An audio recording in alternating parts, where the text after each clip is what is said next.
With the groundwork laid, ambitions boosted or changed across the course of the season, the 2024 Championship enters the run-in as we come to Kimbolton for Event 7 of the Wera Tools Motorsport UK British Kart Championship. With several drivers fresh off last weekend's Kart Masters British Grand Prix, it's time for the Rotax classes and KZ2 to continue their campaigns around another of the UK's oldest kart circuits. Ready to take on this near 1 kilometre circuit, situated halfway between Cambridge and Northampton, are the likes of Sebastian Behrman in Minimax, the new GP plate holder from less than 7 days ago. Max Gilman will be looking to build upon a best result of the season in Minimax last time out at Warden Law. Joshua Turnbull going again in Junior Rotax, another driver who had a strong Kart Masters weekend. Can he elevate back up into the top 10 in the championship standings?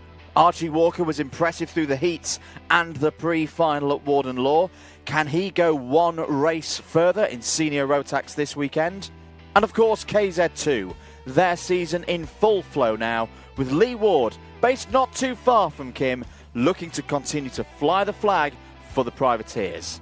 All the action, every lap of every race can be followed across the Motorsport UK and Alpha Live platform of channels. It's time to go racing here in Cambridgeshire for Event 7 of the Wera Tools British Kart Championships.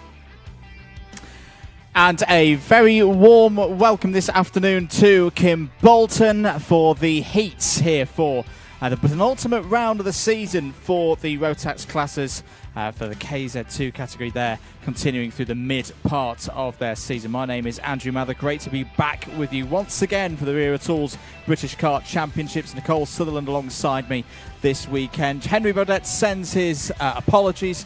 He is in the Bahamas. Nice for some. He's helping out with the selection for their national team for the FIA Motorsport Games later on in the season. Let's talk about the circuit that we're racing upon this weekend, just short of 1 kilometre in length, 12 turns. Another circuit similar to Shennington a few weeks ago. This place used to be an RAF airbase, so it's not got a lot of elevation, but it's got a rich history. This circuit established in the late 1950s. Weather report. Very overcast at the moment, quite comfortable conditions for racing, but a bit of rain forecast later on in the afternoon, which could affect the second round of heats. We'll keep on top of that as always. The agenda for today, all classes, the senior, junior, Minimax, Micromax classes all get 2 runs each for each driver, KZ2 getting 2 runs as well. Things due to start in just over 5 minutes time here at the circuit. Thank you once again for you all tuning in round the world at home. Let us know who you're cheering on, but I think we can now head down to Nicole Sutherland for the first time today. Over to you, Nicole. Thank you, Andrew. Trackside then, great to be back. Penultimate round then for the Rotax classes, and you can definitely tell there's a bit of a change in atmosphere around the paddock. You've got drivers now who are under pressure to claw back some points to either get back up on the order or extend their championship lead. I've only driven this track a couple of times, but I think the racing here is absolutely fantastic. You see a lot of overtaking, and I think the margin between the times and the drivers is really close, keeps it really close together, lots of trains going on. Yesterday I caught up with junior Rotax driver William Antrobus. He spoke us through how you would drive a quick lap around this circuit. So let's hear from William before we head into the box for some racing. Junior Rotax lap record holder and competitor William Antrobus is going to talk us through a quick lap of Kimbolton. William, you take over. Thank you, Nicole. As we come down into turn 1, we want to hold the brake into the right, so we use the rumble strip as fast as we can, and then through the right and then left, and then over this curb here just to get the momentum going, and then through this we want to get a hard braking zone over this left curb, but then we want to perfectly go over that right curb, and as we go flat through the double left and then the right and then into the double right, we want a little bit on the brake and then back on the power as fast as we can, getting close to that apex, and we want to get our head down the straight, through the left, little dab on the brake and hold the brake into here, and then flat out and down the straight we go. Thank you, William. Looking forward to seeing more of the same tomorrow. Thank you. Very good to hear from William Antrobus there, giving us his insight into how to get around this Kimbolton circuit in the fastest way possible. And Angelus on good form across the course of the season so far. Nicole rejoins me in the box. And Nicole, you've got a bit of experience around this circuit. I've never raced this circuit previously, so from your perspective as well, I don't think you've raced it in the dry, but what's some of the unique challenges from your perspective? Yeah, so I've only ever driven this track in the wet. It was very, very cold. I think it was January or February time, and I don't think I've ever actually been that cold in my whole life. So yeah, limited experience driving this track in the dry. From what I've seen though, it's quite exciting racing. It's been exciting this morning for the drivers in both quali and yesterday in practice. Yeah. I think this track has some quite unique challenges in the sense that the braking zones are not very harsh. You have to carry a lot of minimum speed. It's one of those tracks where, you know, it's fast and it's flowing. You have to keep going. So that's the kind of circuit though that I really like to watch.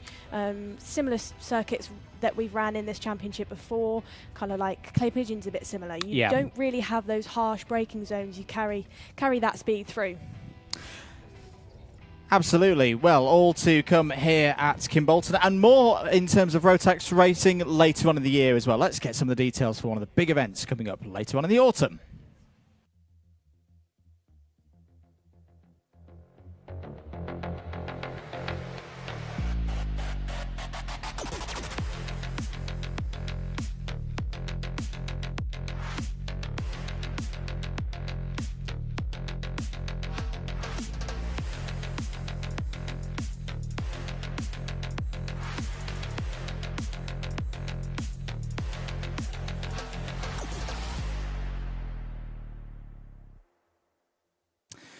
Great to be heading to Warden Law later on in the season for that. Should be absolutely fantastic for one of the biggest Rotax events, not just in the UK or for UK drivers, but around the world. So brilliant to be bringing that to these shores. A bit of a rundown of the agenda. If you're just joining us, we will be starting with Senior Rotax Heat 1. That'll be a Group B versus Group C race. Same for the juniors immediately after. Minimax, Micromax and KZ2 all drivers all in one group each. So that's nice and easy to follow. Then we'll go around that same order of classes again, the only difference being that it'll be A versus C races for the senior and junior classes. And then to finish the day, the A versus B races for senior and junior. So 12 races to enjoy here this afternoon at Kimbolton. And you can see it's a little bit breezy across the circuit. Could be a little bit tricky for the drivers, but the track is nicely rubbered in here across the running that's been happening this morning and yesterday as well. And as I say, keep your comments coming in. Let us know who you're cheering on. We'll be keeping an eye on those comments as we can across the course of the day.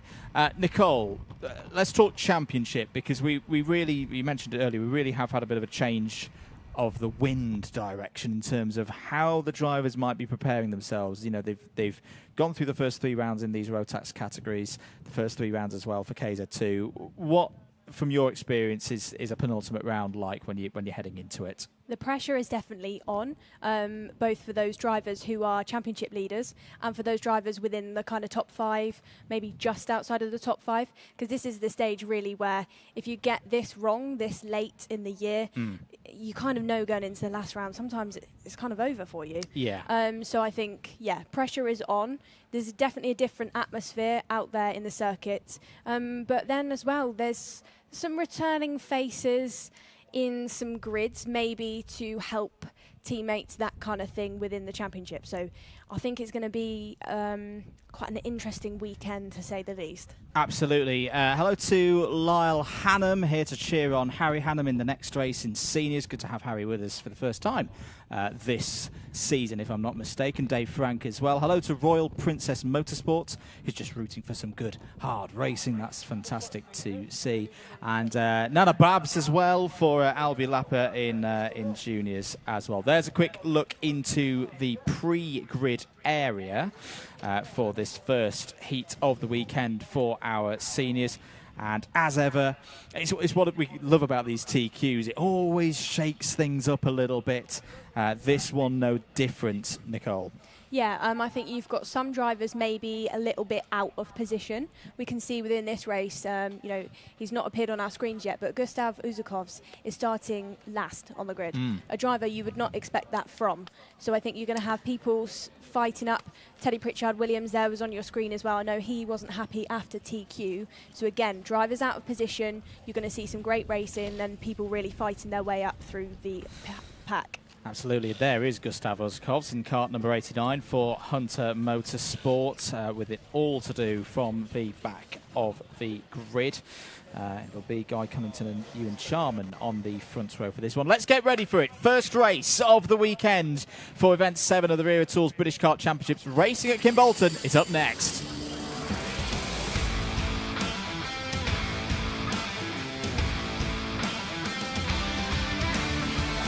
Let's take you through the grid then for heat number 1. Guy Cunnington and Ewan Charman start on the front row. Cian Geraghty and Caden McQueen resume battle on row 2 from 1 week ago. Rachel Robertson, great qualifying on the third row of the grid alongside championship leader Macaulay Bishop.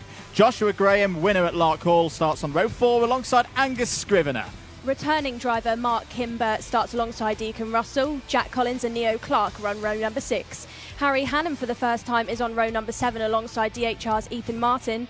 Teddy Pritchard-Williams and Pearson Bullock-Carter start on row 8. Luke Bates and Ralph Youngling start on row 9, completing the top 20. It's Benjamin Southgate and Alexander Adams-Acton. Ollie Goodyear and Jack Chillingham on row 11. Adish Mehta and Luca Osmond-Price on row 12. Zach Chapman-Lewis and Jonathan Railton on row 13. Gustav Uzakovs completes a 27-strong field. Senior Rotax here at Kimbolton is underway and running for 10 minutes plus 1 lap down into Stoke Corner for the first time. It's a good start for Guy Cunnington. Gets a little bit tight on the entry to the Willows here, but that's a good run from everybody. All 27 drivers are present and correct. Heading down now towards the second part of the circuit in the crucial double right-hander of the Dan Weldon corner. At the front of the field, Guy Cunnington entering the start of this weekend second in the championship, has got a bit of progress to make to start to put that pressure on championship leader Macaulay Bishop. Bishop is in this race, of course, has got to start working his way up from the third row of the grid. Remember, for all of these drivers, they get 2 heats to set the order for the intermediate classification. That'll be the first time we see some championship points awarded this weekend, and they, of course, set the grid for the pre-final tomorrow. Both Guy Cunnington racing drivers having a really good start to this race then. Guy Cunnington second in the championship, but has pulled away really nicely as we see him on your screens just previously go through the double right-hander. Rachel Robertson sits nicely there in 4th. Really good start to her Kimbolton weekend, coming stronger and stronger throughout this championship as they head down through Kimbolton corner back towards the Stowe Straight. She's being passed there through Kimbolton corner by, I believe that's Caden McQueen, the KR Sport driver.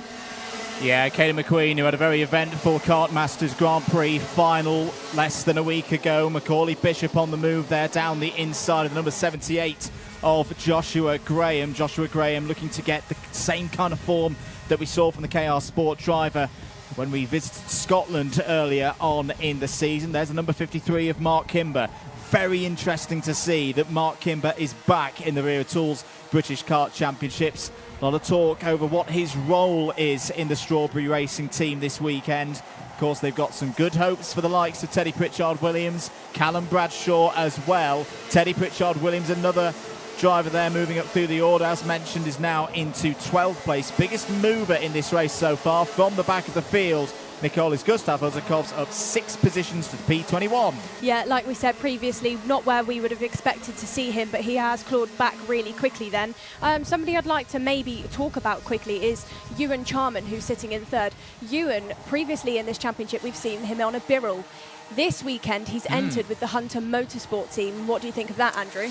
Well, it's a move to the favoured chassis. Of course, a lot of the runners in this championship running machinery and materials from the OTK group, but we've seen Ewan Charman be able to get performance in the Birrell so far this season. Let's see if he can transfer that over to to the Carlos Sainz 55, the CS55 chassis that Hunter Motorsports are running across their fleet this season. Fastest lap of the heat so far, 40.22 seconds. Caden McQueen in 4th place. Back at the front of the order though, Guy Cunnington, kart number 52 there, second in the championship, ahead of Cian Geraghty. Cian Geraghty in good form in this middle part of the season, has had strong runs in the last 2 weekends of competition here on British shores.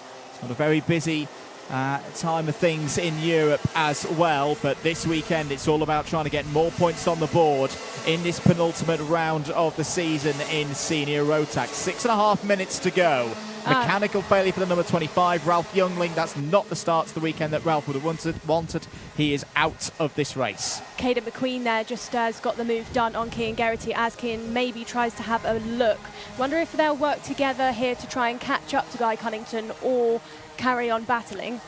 Indeed. New suit this weekend for Caden McQueen as well. I noticed you've been running his old YRDA suit for a while. He's now in full KR Sport colours, is there on the scene. Macaulay Bishop, great move down the inside of Cian Geraghty. He's got past Ewan Charman on this lap as well. So Bishop up to P3 now. It's a breakaway of 5. Joshua Graham on his own there in 6th place. Rachel Robertson still holding in the top 10. Mark Kimber at 1 spot from where he started in 8th. Angus Scrivener and Deacon Russell completing the top 10.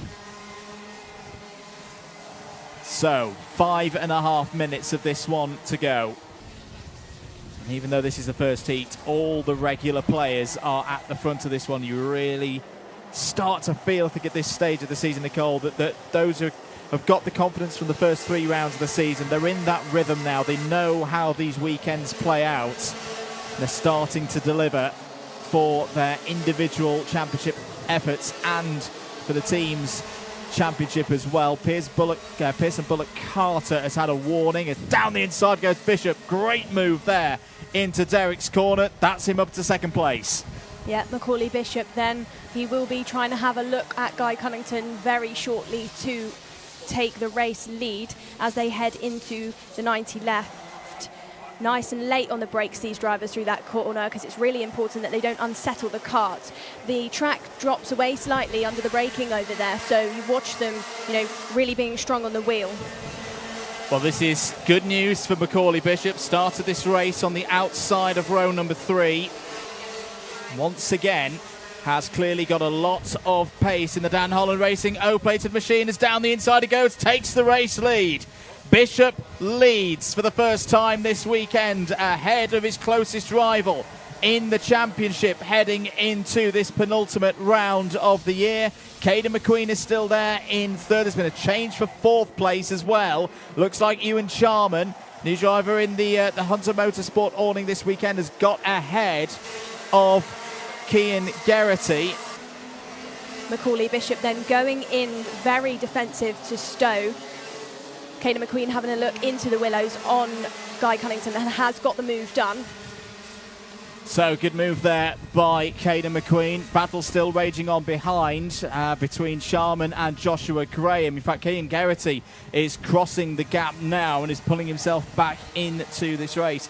Would you say, Nicole, this is a style of racing that we often see here at Kimbolton? It's different. I know it's another one of those circuits that's built on an old airfield, a bit similar to Shennington in that regard.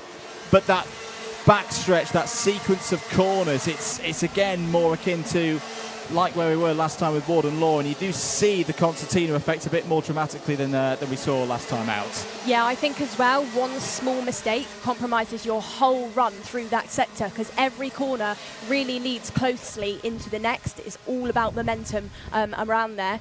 As we were talking earlier about biggest movers in this race, Gustav Uzakovs is still your biggest overtaker, 10 spots up there then into 17th. Yeah, good work there from Gustav Uzakovs at this stage of the weekend. Gustav Uzakovs will just be looking to try and get into the top 28 in the intermediate classification. Why is that key? Well, that books you a spot straight into the pre-final and the main final tomorrow, and you won't need to fight your way through the repechage for one of the 6 last spots in those final stages. Caden McQueen putting Macaulay Bishop under a fair bit of pressure now with 2 minutes and 10 seconds to go. Ken McQueen looking to the inside. Bishop closes the door there through the double right-hander once again of the Dan Weldon curve. Now taking things into Kestrel and round Kimbolton corner. Past us in the commentary box over the Hines Straight. Bishop edges away. He's got good speed out of that final corner. Bit further down the order, just to update you, Teddy Pritchard-Williams up 5 places in this race. Is into the top 10. Pearson Bullock Carter also up 5. He's just outside of it. And Luca Osmond Price, we should note as well, having a strong run, Nicole. Another one of the Jack's Motorsport team looking to move forward. It's just broken up into the top 20. I think as well, compared to maybe what we saw at Warden Law for our last round, for a first senior Rotax heat, it's been pretty tame, Andrew. It has. Again, I think that's drivers again thinking about the bigger picture, perhaps, that's at stake this weekend. Nobody wants to rule themselves out of the chance to win the championship when we go to Wilton Mill in around a month's time. Less than a minute to go on the clock then. Caden McQueen, patient at the wheel behind Macaulay Bishop right now. There's been a change for 4th place. Joshua Graham has got ahead of Cian Geraghty. So Joshua Graham playing his way into this. KR Sport are going to be pretty pleased with this performance so far. 2 drivers in the top 4. But it could get even better than that, because Macaulay Bishop has not been able to shake off Caden McQueen here. 30 seconds on the clock, so we're going to get 2 more laps in this one. Here is your battle for 4th place, Joshua Graham and Cian Geraghty. They've dropped Ewan Charman behind, and Mark Kimber a bit of a lonely 7th right now in his racing return to the Job there though. She's not dropped off the pace of Mark Kimber, and she stays there very comfortably in front of Teddy Pritchard-Williams, who's definitely still going to be on the hunt. Like we said, another driver on the hunt is Joshua Graham. He got the move done a few laps ago on Cian Geraghty. There on your screens, Kimber comes round Kimbolton corner, late on the brakes, and a late apex to really give you that good drive down onto the straight. Some drivers through that corner tend to opt to use the exit curb, but others don't. On to the final lap then. Macaulay Bishop has got a bit of a break from Caden McQueen. Has got a lead of probably around 5 kart lengths. Doesn't need to defend too hard through Derek's corner. Into the Dan Weldon corner now. This double apex right-hander. Ewan Charman looking like he's going to score good points here for 6th place. And a relatively calm run to the line then for Macaulay Bishop, who starts his weekend perfectly. Wins from the 3rd row of the grid. Caden McQueen, P2. A good return there from the 2nd row of the grid. Guy Cunnington, 3rd. Joshua Graham, P4. Cian Geraghty scores well once more there in 5th place, ahead of Ewan Charman, Mark Kimber, Rachel Robertson in the top 10 there. Teddy Pritchard-Williams up 6 spots to 9th, and Angus Scrivener. All of those drivers will be happy with those starts. They know another good run later on this afternoon, and they will be straight into the pre-final for tomorrow. Pearson Bullock Carter in 11th. Deacon Russell, his Jack's Motorsport teammate, followed him home in 12th. Good run there from Harry Hannam as well. 13th place for Jack Dex Racing in his first run out in this championship this year. Jack Collins in 14th, ahead of Ethan Martin, wrapping out the top 15. Neo Clark, Gustav Uzakovs. Uzakovs your biggest mover in that race, up 10 spots to 17th. Luke Bate, Luca Osmond Price and Alex Adams Acton all in the top 20. Those with work to do in the 2nd round of heats for each of these respective drivers. Benjamin Southgate, Jonathan Railton, Ollie Goodyear, Adish Mehta, Jack Gillingham, Zav Chapman-Lewis, all finishes there in the top 26. One retirement from that race, which was Ralph Youngling in the number 25. But a good first race there from the seniors. Our attention quickly moves, though, Nicole, to the junior category here this weekend, and plenty to look forward to for them here this weekend going into things. Harry Bartle, the championship leader, but very, very close battle with William Antrobus in 2nd place. Let's get on to it then. Junior Rotax Race 2, their first heat is up next.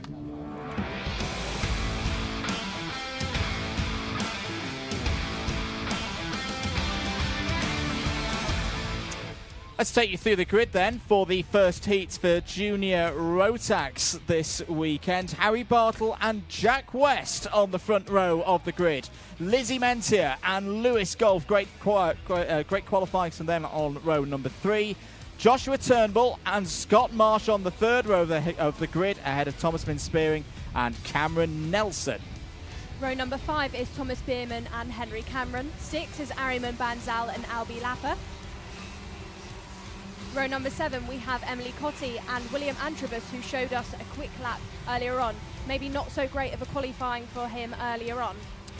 Samir Paul and Noah Barham starts there on that 8th row of the grid. Kai Clark and Willie Marshall on row 9. Charlie Cox and Harrison Whitacombe start on the 10th row of the grid. Victor Hansen and Vlad Tomanchuk start on row 11. Finley Buck and Jacob Woods go up next. Charlie King and Adam Wooden on row 13. Stanley Clark and Jamie Ambrose start on row 14, and completing the 30 runners in this one, Shane Chandaria and Harrison Crowther. Not expected there to see Harrison Crowther at the very back of the grid. So, same scenario. This is Groups B and C with their first race of the weekend. Are we good for a start? Yes, we are. 10 minutes plus 1 lap underway. Very tight and congested down into the first couple of corners. One of the Sam Pollitt Racing drivers to the inside there. That might have been Lewis Goff. There's a few more drivers tripping over one another. Scott Marsh and Behrman. Yeah, Behrman involved, Scott Marsh as well. That's not a good start to them. I think Samir Paul has also not taken the start, according to the information that we've got in the box. So, bit of drama to confirm. Drivers in trouble through the first sector. Scott Marsh, Thomas Behrman, Henry Cameron and Albie Lapper are all delayed and late through the last part of the first sector. Doesn't mean that their weekend's done, of course, but they're now going to have to be on a bit of a damage limitation job through the rest of this race and the second set of heats later on today. On the move, Joshua Turnbull. Said in the intro to keep an eye out for him. Could be a big weekend for Joshua Turnbull. That's a nice move to take second place away from teammate Lizzie Mentier. Good start as well for Thomas Min-Spearing. They're in 4th place. So, biggest movers on that first lap is, well, a very, very mixed set of performances in terms of who's up, who's down. Harrison Crowther is your biggest mover on that first lap, up 13 spots to 17th. Down the inside goes Spearing for 3rd place. Lewis Goff lost 2 places off the start, so that's one of them back. And Jack West lost 4 as well. Intriguingly, Spearing immediately on the defence. Into the scene comes Ayman Bansal there in the number 48 for Strawberry Racing. Well, we had a very calm first race for the seniors, Nicole. This is a little bit different for the juniors, I feel. Yeah, definitely. Lizzie Mentier, we've seen previously at this track, has been very, very strong. She obviously had a really good qualifying, has dropped back slightly in the early stages of this race, but I do think she'll make her way back up again as she finds her feet within this heat. As they come then through the 90 left, Harry Bartle is your leader. Very comfortable start to the race for him. Joshua Turnbull and Harry have pulled away nicely from the rest of the pack.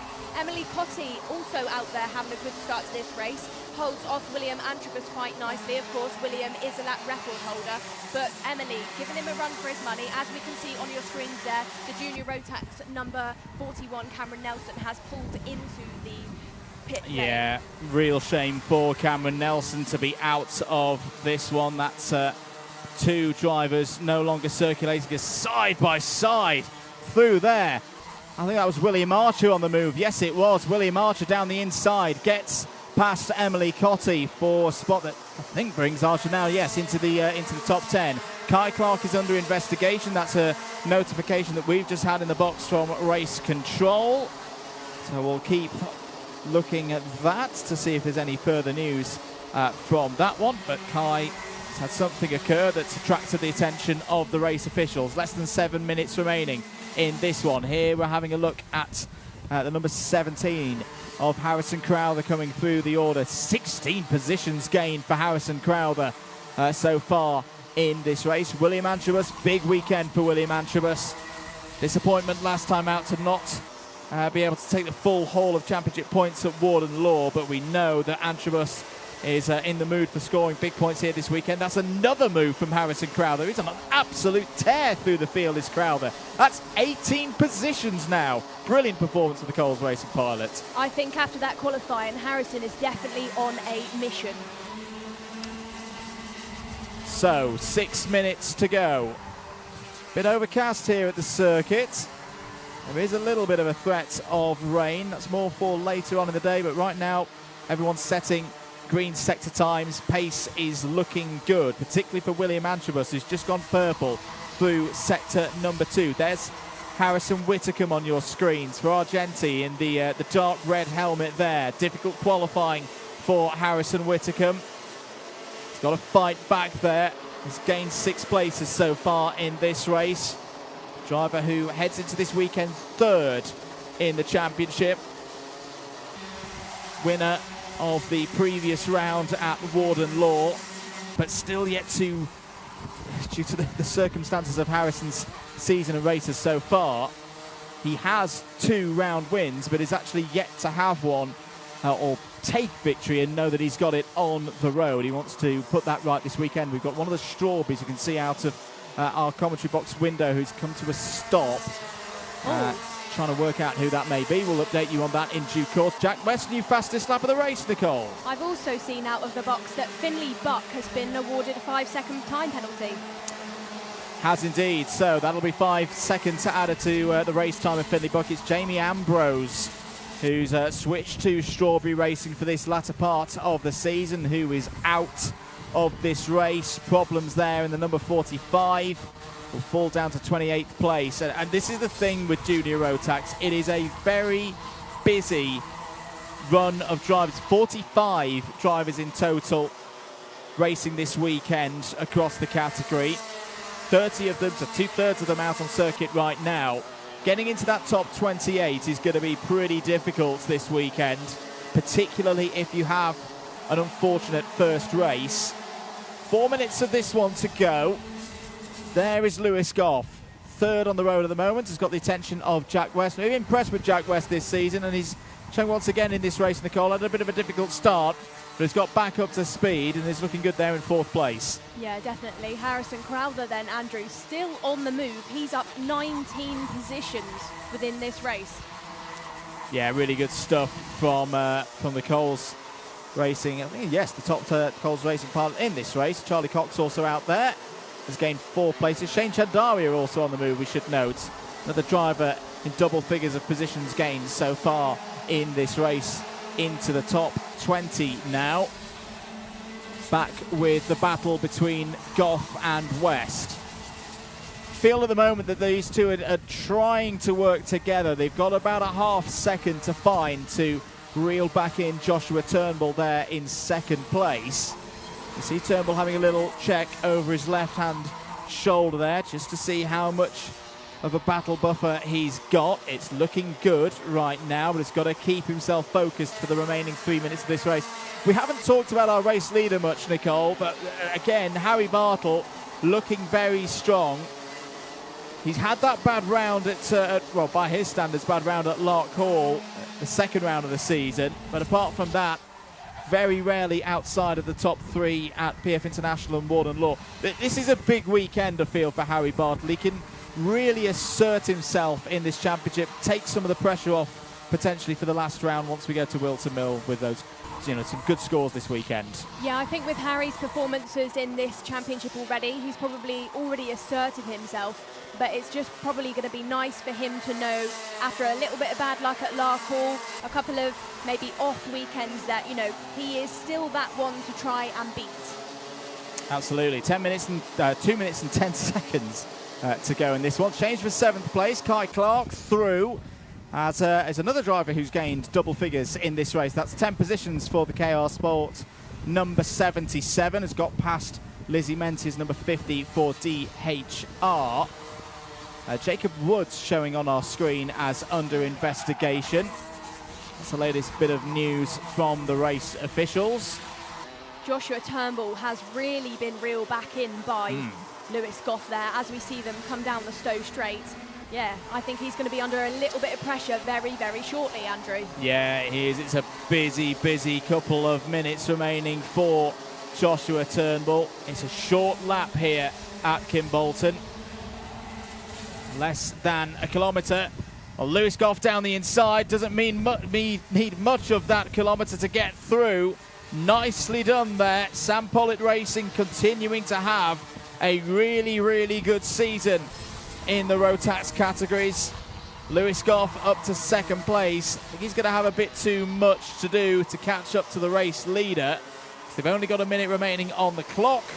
The gap between first and second is now 2.4 seconds to the nearest 10th, but good work there from Lewis Goff. Had that difficult start, but kept himself running, and is now looking at a second place in this first heat. That'll nicely set him up for the rest of the weekend. Yeah, just on the later stages of that lap then as well, his teammate Sam Pollitt, teammate William Antrobus did get the move done on Lizzie Mentier.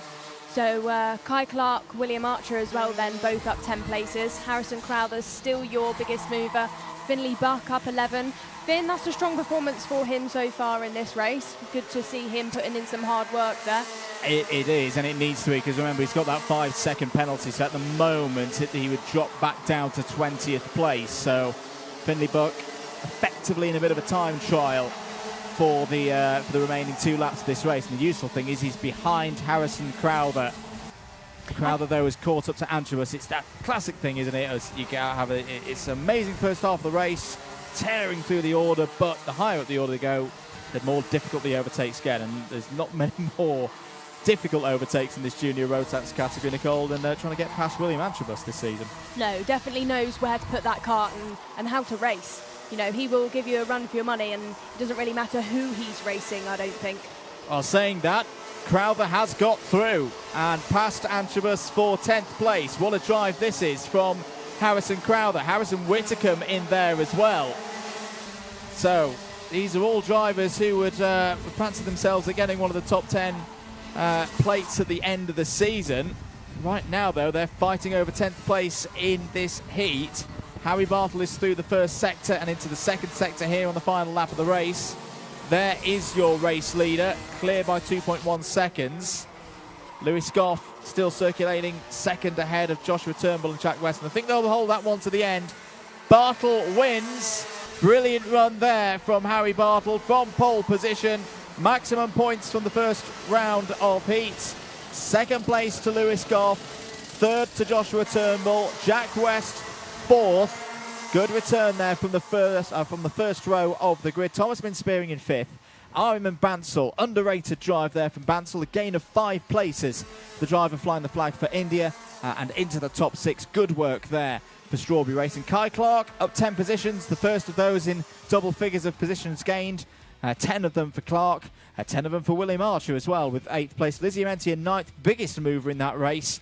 From the back of the field, Harrison Crowther gains 22-0 positions and gets back up into the top 10. That is a mighty drive from Harrison Crowther. William Antrobus, Harrison Whitcomb, Finley Buck and Noah Barham all finished on the top 15 on the road, completed by Charlie Cox. Remember, though, that Finley Buck has a 5-second penalty applied in race, so will fall down the order a little bit.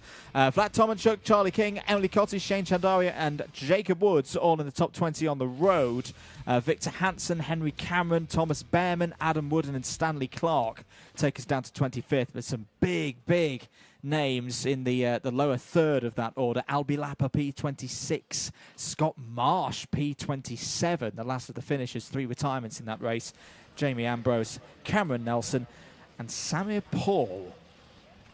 Well, there we go. We will see Junior Rotax back out on circuit at 3:50 local time, so just over an hour's time for what will be the second heat of the weekend. It'll be the first run for Group A, the second for Group C. Always interesting to see how the tyres play into that one. For now, though, let's turn our attention to Minimax 950. Story of the season so far for these drivers. Everybody on the one single grid. Albie Friend is currently your championship leader on 556 points.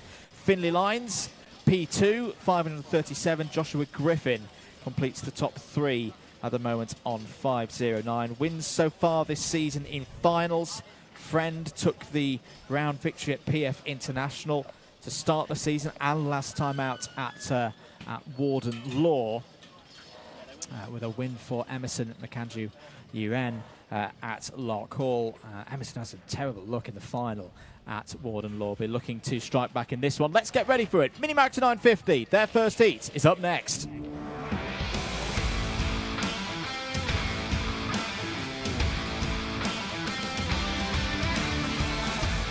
26 drivers raring to go for their race weekends, and it is Emerson Makanju UN on pole position in Heat 1. Is joined by Championship leader Albie Friend. Oliver Spencer and Finlay Lyons will look to break through from the second row of the grid.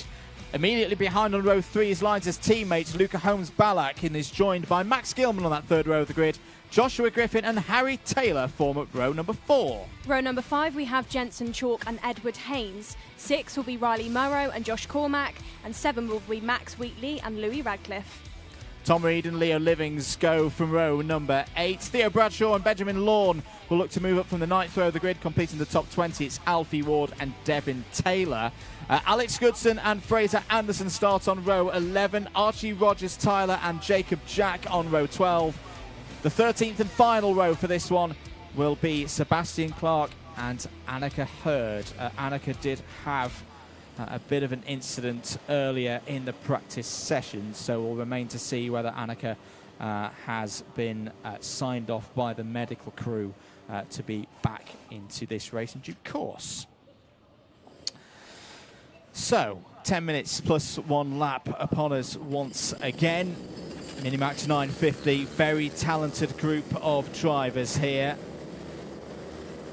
And I do believe, unfortunately, we haven't got the 180, so do wish Annika the quickest of recoveries. I know she was going under a medical assessment earlier on, and of course the safety of the drivers paramount to make sure. It doesn't mean that Annika is out of the weekend.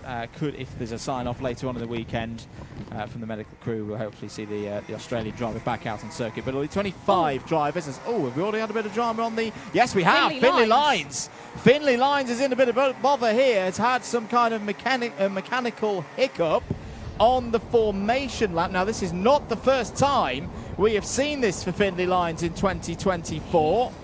He is playing with the radiator there, maybe looking at the choke, but I don't know. Yeah, he's had a few similar issues recently, Andrew. Not the best start. You know, he is fighting for that championship. Last year he was, I believe, 3rd in the Minimaxes, 2023 round here. Maybe looks like he has got it going, but he's going to start at the back of the grid.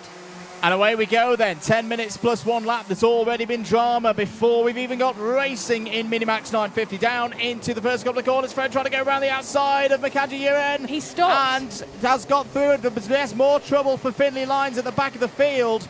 There just doesn't seem to be the required amount of go for the synergy there at the moment. But what an aggressive start that was from Albie Friend. Took on Emerson Makanju UN through the first corner, round the outside, and has the lead. The GP plate winner from last weekend at PF International. I think is that Oliver Spencer having a bit of a gesture there in the middle of the field. It was one of the DHRs. It looks like Riley Murrow is also on the move for Sam Pollitt Racing, so a lot of changes on that first lap. It's Friend from Makanju UN. Max Gilman's had a good start, up 3 places to 3rd. Luca Holmes-Ballack in 4th. Oliver Spencer drops 2 to 5th. Mega start for Louis Radcliffe, up 7 places. The 183 for Sam Pollitt Racing is up to 7th place. That is a brilliant run. Warning flag as well for the 144 of Theo Bradshaw. Albert Friend then pulled away really nicely. I don't know what the Strawberry Racing team have been given their drivers for breakfast this morning, but we saw a similar start from Harry Bartle in the previous junior Rotax race. We did indeed. This is where drivers will look to just get into a rhythm now. As we get to the middle part of this race, Radcliffe is continuing the move up the field, has got past Joshua Griffin for 6th place. 8 minutes and 15 seconds to go. Who else has had a good start? Tom Reed has had one, up 5 places and into the top 10. So keep an eye out for the 111 coming through the field. Leo Livings has also had a good start, up 3 places to 13th, and flying the flag for South Africa this weekend, Devin Taylor. Well, it's not been good news for the lead Synergy Factory kart in this race, but good news for Devin Taylor, who's up 4 places to 16th. 7 minutes and 45 seconds to go. End of lap number 3. Friend leads by 0.38, but Emerson McAndrew is ever so slightly quicker. As down the inside there looks Tom Reed for potentially a move on his teammate Jensen Chalk. That was into Stoke Corner for 9th place. Edward Haynes is your fastest driver on the road right now. Edward Haynes had some bright results so far this season. Got a bit of work to do in this one though. Has lost 3 places off the start. Is there in 13th place. We'll hope this one can come back to him. You see the 153 of Harry Taylor for DHR, the bright yellow and purple Hamilton-esque helmet livery. Had a very good start to the season, looking to get things back on track here at Kimbolton. And once again, Nicole, as we've seen throughout the course of this Minimax 950 season, it's very, very busy in that kind of second half of the top 10 region. No, round goes Tom Reed. 3 into 1, not going, and that is not good news for Tom Reed, who was up 5 places in the early stages of this race and now finds himself has got going again. That's good to see, but Tom Reed's hard work comes to nothing. Unfortunate moment there. Yeah, unfortunate indeed. Obviously, Tom Reed in the Strawberry Racing team, but his mechanic is Dave Tooley, who is previously a big part of the Tooley Motorsport team. Yep. You know, can tell a kid definitely how to race. So I think after they come in from that race, they're going to be probably having a chat and trying to work out how Tom can get back up the field later on. Not the result he would have wanted. Finley Lines, then I can see him has just drove past the box that we're sat in. He has got going again on your screens. Emerson McAndrew Uren continues to take out time from Albert Friend's race lead. Emerson, of course, 2023, he won the Micromax round here, pulled it in quali, very, very strong. I think at the start of the year, that jump up to Minimax was maybe a little bit challenging, but I think in the past couple of weeks, he's really found his feet. I tend to agree. It's been a very impressive run from Emerson McAndrew, and I think it was an unfortunate end, a mechanical failure that took him out of the final last time out at Warden Law, but he had the pace, even when the exhaust was half hanging off the kart, which must have been at least a couple of percent of performance being knocked off the what the 133 could do, and he was still holding his own there. And with drop scores yet to come into play this season, don't count out Emerson McAndrew in this title battle. What can he do, though, about Albie Friend here, though, at the front of the order? Louis Radcliffe has got back up to 7th place, past his teammate Riley Murrow. You can see the orange and blue livery of the Sam Pollitt Racing team in the background. Less than 5 minutes to go in this race. And it's on at the front of the order. 43.70 for Friend, 43.65 for Emerson McAndrew. Into the Willows now, this sequence of bends, back and forth, into what is going to be an overtaking opportunity this weekend. Derek's corner, but Friend has got a good run down the straight there into Derek's. Doesn't need to defend too hard, and Albie Friend as well, a lot of experience here in this Minimax category. He'll know how to deal with these races. What's the pace like behind? Luca Holmes-Ballack losing out at the moment to the top 2. A couple of other changes to report out there on circuit. Josh Cormack's got past Jensen Chalk for 9th place. Harry Taylor and Edward Haynes have also overtaken Leo Living's. Good scrap going on there, all for places in the top 10, Nicole. Yeah, definitely. You just said about what's going on pace-wise in the field. Finley Lines is one of the faster drivers out there on circuit, so whatever the issue was with that kart at the start that we saw, seems as if it solved itself. Yeah, he's got going again. Well, I think the problem for Finley Lines and the Synergy team there is to put the engineering hat on. That's got all the telltale signs of an intermittent issue, arguably the worst kind of issues where they come and go. The hardest to find. Hardest to find, hardest to fix, hardest to resolve, and they've not got a lot of time to get to the bottom of it before Finley Lines' second heat later on this afternoon. Just over 3 minutes remaining on the clock. Josh Cormack has got past Riley Murrow for 8th place out there on the road. Tom Reed is also recovering back through the field after that moment down at the first corner earlier on in this race. He's back into the top 20. He's just disposed of Theo Bradshaw for 19th place. Bad news, unfortunately, for Alex Goodson. Goodson has fallen down to 25th place. That's to the benefit of Jacob Jack, Archie Rogers, Tyler, Fraser Anderson and Finlay Lyons. They've all gained a spot. It's a bit of a tough race for Theo Bradshaw. I just mentioned he'd lost that 19th place to Tom Reed. He's just received a warning flag and is under investigation.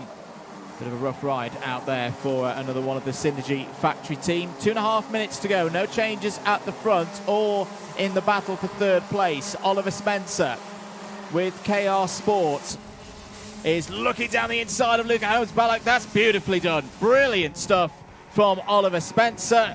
Sweeps through into third place. I tell you what, across the categories that we've had so far today, this afternoon, Nicole, KR Sport looking strong this weekend. Definitely. Ollie Spencer as well, podium here last year, so I know he's a confident kid. He'll be coming into this as Luca Holmes-Ballack goes back through in Kimbolton corner, back in on Oliver Spencer. I think we jinxed him there a little bit, Andrew. But he's going to come back here down into Stowe. Good scrap this for third place. Can Spencer get the braking right? Yes, he can.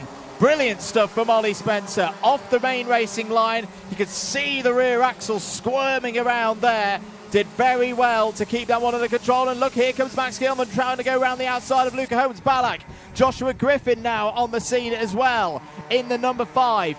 Brilliant scrap this for third place in this first heat. Luca Holmes-Ballack trying to make an opening work there through Dan Weldon into Kestrel now. Oliver Spencer trying to make his Minimax 950 cards as wide as possible. Very close quarters racing as in comes Josh Cormack as well. Josh Cormack in the 1-2-1. Fastest driver on the circuit at the moment, down into Stowe once again on the inside. Spencer's holding them all off as in comes Louis Ratcliffe. In comes Harry Taylor. I think Edward Haynes is also going to want a part of this. And we've still got a bit of time on the clock. Down the inside looks Cormack on Griffin. Griffin holds it round the outside for 5th place. This is going to mean for Friend and Makadji that they're clear, they're gone. They're some 3 to 4 seconds up the road now from this pack. Oliver Spencer, though, doing a brilliant job to hold on to this third place as through goes Joshua Griffin. Griffin up into 4th place now. Ollie Spencer, though, retook the lead of that pack very cleverly. Is out there now trying to stay out of trouble, and watch this group scrap now. Edward Haynes there having a look through the willows, gets the move done on that DHR driver. Is that Harry Taylor? It is Harry Taylor. It is Harry Taylor indeed. I think all these drivers know this sequence of corners, this last couple of laps with so many drivers in close proximity could really make the difference. Not just in the intermediate classification. After 2 rounds of heats, it's side by side. Taylor and Ratcliffe. Ratcliffe out on the grass pulls a lot of detritus back onto the circuit. Thankfully, it's not in a braking zone. There is Luca Holmes-Ballack down the inside. It's onto the final lap go the race leaders. Friend and Makanji, they're gone. I think they'll just bring this home nice and calmly to a first and second place battle. Has Luca Holmes-Ballack trying to defend there from Josh Cormack. Cormack does the switchback, gets through. That's 5th place for Josh Cormack. Good hustle there from the fastest lappers. No, we're not going to have a nice calm run to first and second places because Mr. Makanji is on the attack here with Albie Friend down the inside. What a race this has been to open things for Minimax 950 this weekend at Kimbolton. Can Albie Friend hold on for race victory as one kart is in the pits now? The race, it might be Alex Goodson. Albie Friend does hold on by 0.11 of a second, takes maximum points from Heat 1 in a pulsating finish there ahead of Emerson Makadji. Oliver Spencer completes the top 3 with a really, really good defensive piece of driving there. Went on the attack in the middle phase of the race, then held on to that 3rd place by 0.04 of a second ahead of Joshua Griffin. Josh Cormack makes it into the top 5 there as well. Really good race there from Minimax 950. We'll see them again in just over an hour's time. We're going to take a short break here at Kimbolton and be back very, very soon with more action with Micromax out next.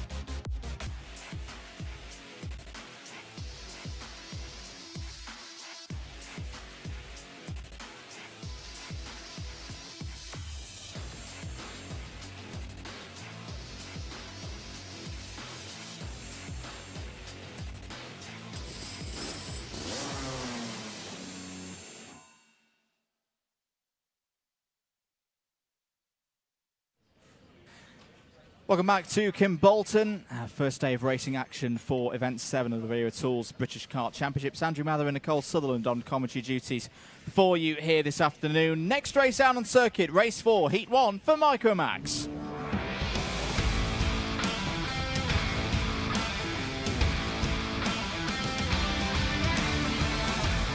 Let's take you through the grid then for 28 drivers getting ready for their first race of the weekend. Sebastian Behrmann won the GP plate last weekend, has pole position for this one, is joined by Dean Pahal on the front row of the grid. Maximilian Eberhardt and Arthur Farrow go from row number 2 ahead of Alfie Mayer and Ava Lawrence on row 3. Lucian Smith and Luke Millward, they go from row 4. Row number 5 is Joss Hushka and Max Jolly. 6 will be championship leader Austin Oman and Albert Farrow. Row number 7, George Swire and Alfie Garrett. And 8 will be Harry Radcliffe and Joshua Cook. Benedictas Masiokas and Charlie Page go from row 9 ahead of Oliver Dawson and Buddy Hugo wrapping out the top 20. Row 11, George Climo and Kuryo Kuyotake representing Japan. Ansel Murray and Logan Rolfe go from row 12. James Roots and Harris Barr on row 13. James Devereaux and Chloe McGill on row 14. The formation not to the standards of liking of Nigel Edwards and Dan Ashton out there, so we go around again. Is that a problem for Max Jolly? Yes, it is. Max Jolly is out of this heat before it's even begun. Well, the roller coaster season for Max Jolly in Micromax UK unfortunately continues. That is a real shame. Was due to start this race from the 5th row of the grid.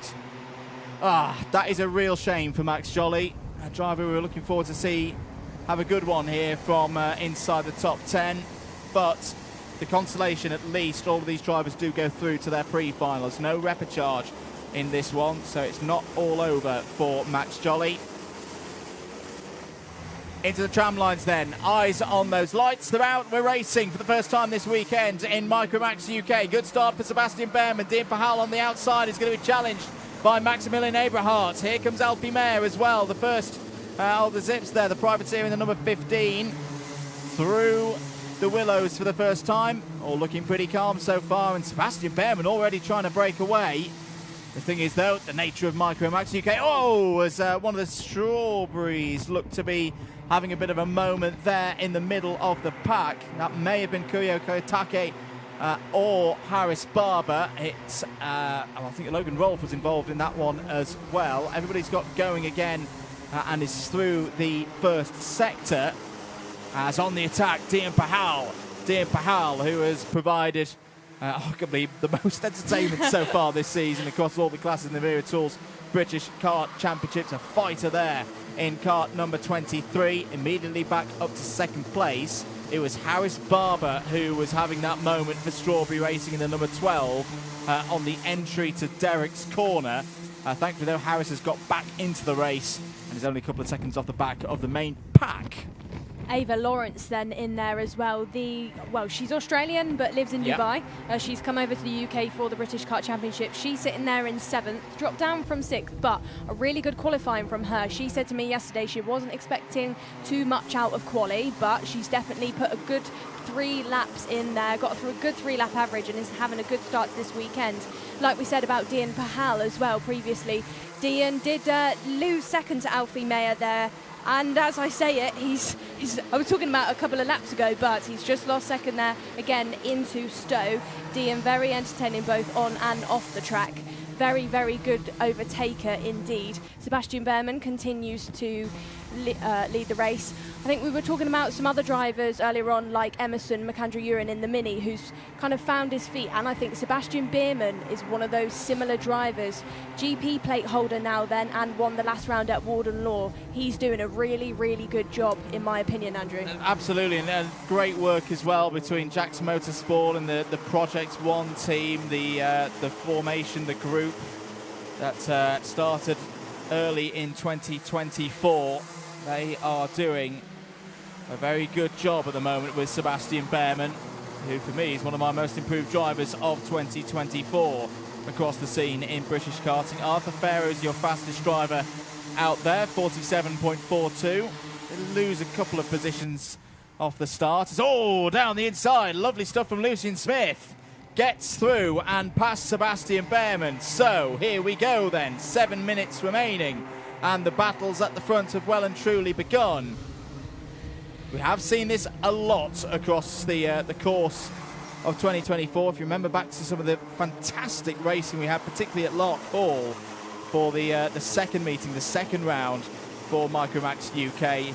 Every single race in this category left us breathless at the end of it. Very difficult for a race leader to break away from a chasing pack such as this. Yeah, I was just about to say a similar thing, Andrew. We've seen in this championship so far, the race win typically isn't fought after by 2 or 3 drivers that you might see similarly in other classes. We see kind of 8, 9, 10 drivers towards the later stages of every race looking for that race win.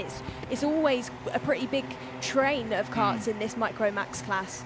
I tell you what as well, it's interesting to see some newer drivers coming up to the fore in the top 5 to perhaps break the mould of the form book. The one that's jumping out at me is Josh Hushka in 4th place at the moment, the kart number 55 for Sam Pollitt Racing. This is one of the strongest runs of the year so far for Josh there. Whoa! As very, very close through and in towards the Willows. I think that's Alfie Mayer getting a little bit wide, and there's a nicely rubbered in line on the inside there that if you get off of it, it can become a very tricky moment for any of these drivers. Great scrap going on in the midfield here. This is all around Albert Fair in the number 42. He's just holding inside the top 10 at the moment. There's George Climo, and George doing a brilliant job. He's up 7 places so far in this race, into 14th. Racing for Coles Racing now. He's having to deal with George Swire. George Swire, who knows a thing or two about overtaking. That's a magnificent drive through the field so far this season, has George. 5 minutes remaining in this one. Lucian Smith leading the race. I've got to say, the pace between Smith and Behrman, very, very good. Both of them in the 47.2s. They're breaking away from Dean Pahal behind us here on the attack. That was the number 80 going down the inside. Is that a bit of a recovery drive for one of the Strawberries? Yes, it's Xavier Lawrence, new to the championship for this season, flying the flag for the UAE. Australian-born driver is up to 8th. I do think as well there we had a change in positions for 3rd place. Josh Hushka, I think, has gone in on Dean Pahal for that 3rd position. Yeah, so we're seeing now as well, Andrew, our 1, 2, 3 are all rookie drivers. They are indeed. It's been good to see a new crop of drivers come through. Obviously in 2023 we were talking a lot about, you know, your Macandrew Ewens and a really, really rich talent pool of drivers who stepped up, and I think some may have thought at the start of the year that, you know, this group of Micromax UK drivers might not be able to match that. Well, I think they've completely put those questions to bed over the course of the last 3 rounds. They have produced some fantastic close racing, and in a way I'd even say that I think the talent pool is even deeper this year. And look at Luke Millward there. Luke Millward's had a very good season so far as Climo down the inside of George Swire. That's a lovely move back up into 13th place. Luke Millward at the back of this group, you know, driver who was championship leader earlier on in the season, is now, you know, having to fight for, and they are big fights for the minor placings in the top 20. Yeah, 2nd in this championship then Luke is, and I think being that far down the order, he's going to need to put in some work for the rest of these heats and following the rest of the weekend. There then on your screens are 2 race leaders, Lucian Smith and Sebastian Behrman. Lucian driving a really, really mature race. You know, you can see they're not actually teammates, even though they've got, you know, the same suits on, both Jack's motorsport suits, but Lucian is with KR Sports. But yeah, kind of working quite nicely together at the minute to keep pulling that gap away from Josh Hushka, who continues to lead in front of Dean Pahal. And I tell you what, as well, that I think is really good in this this category this year, Nicole, is because it's so close, it leans a massive emphasis on clean racing. Yes. Because a 5-second penalty for a front fairing, for example, you're gonna dropping all back. the way down. You're dropping from out, you know, in that top 3 at the moment, all the way down to around 21st position. It's teaching these young drivers the racecraft skills that they will require if they're to have future motorsport careers. Number 26 there, Harry Radcliffe. Oh, that's all getting a little bit close. Is off. Ava Lawrence, the strawberry driver that we were previously talking about, and the Sam Pollitt driver. Is that Harry Radcliffe? Yeah, Harry Radcliffe. There's damage to the front of Ava Lawrence's number 80 as well. Nasso panel is tucked behind the nose cone there, you could see. I don't know if maybe that would be a technical flag. We'll find out and see, but such a shame. She was doing a really good job so far in this race. Yeah, and that's the difficult thing for drivers, you know, at this younger age. Sometimes they can get a little bit impatient when they're in a big group such as that. There's a reference kind of drivers and teams tend to use. It's losing your head. And I think the younger drivers maybe experience that a little bit more. Not to say that the older drivers don't, but I think that's just a maturity thing. When you're a bit younger, I used to do it when I was a Honda cadet. I still did it when I was a senior. So, so 1 minute and 20 seconds of this one to go. Still plenty to play for as well. George Clymer is your biggest mover at the moment. 10 positions gained for the number 83, and is up to P11. No change at the front of the order. Smith and Behrman have worked a really nice 1.5 second gap over Josh Husker. Joshua Cook quietly getting on with business again. The O-plate from the very start of the season at Wilton Mill. The season finishes at Wilton Mill for the final round of these Wera Tools British Kart Championships, and look out for some interesting announcements in due course regards what you can experience at that event. I'll hold my tongue on the rest of it for now. 30 seconds of this one remaining though. Good run as well for Arthur Farrow. He's going to be scoring good points here. Arthur can bring it home in the top 8. Still very close between Smith and Behrman. I just wonder what will be going through the mind of Behrman right now, because this is a very good race for him in terms of championship, because the two drivers ahead of him in the standings, well, Owen is in 5th place in this race, Millward 13th. A lot of work to do for Behrman. He's got a 18-point deficit to Austin Oman at the start of this weekend, but race results like this will move some way to start reducing that, particularly if you get some help from the likes of Joshua Cook there. Cook down the inside, taking another position away from Austin Owen. Final lap board is out then. And here we go. Smith and Behrman into the Willows. Through they go. Smith looking nice and calm at the wheel of his number 44. Has a little quick check over the shoulder. It's going to move to driver's left. Behrman, there's simply no way through there. Good braking from Lucian Smith. Didn't overrun that run into Derek's corner. Very difficult thing to do, Nicole, when you're off that racing line. Yeah, definitely. I think Derek's, it's a little lift and you don't want to run too wide on the exit. You know, you want that really nice line down to the bottom corner, down to Dan Weldon, as Sebastian Behrman did have a look there at Lucian Smith as we go through the Kimbolton corner.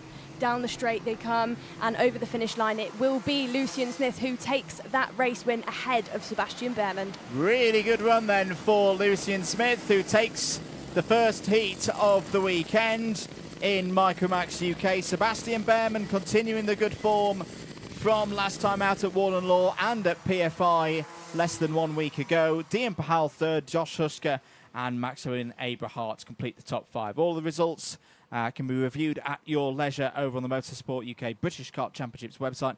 For now, though, we're going to take a short break here and be back once again here at Kimbolton. Out next, it's KZ2.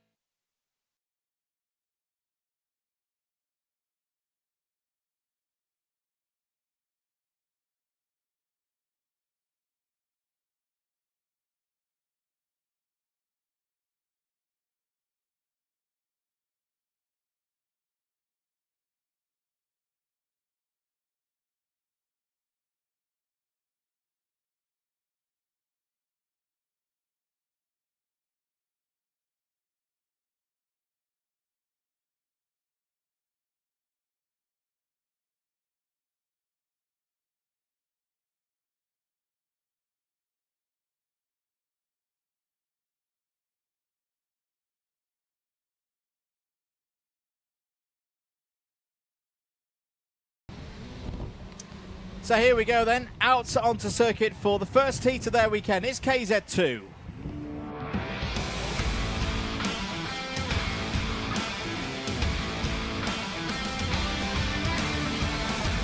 Two formation laps for us to get through the grid on this one. Jake Weston has pole position for KZ2's first heat. Ella Stevens on the front row again, a repeat of her strong qualifying performance from Shennington.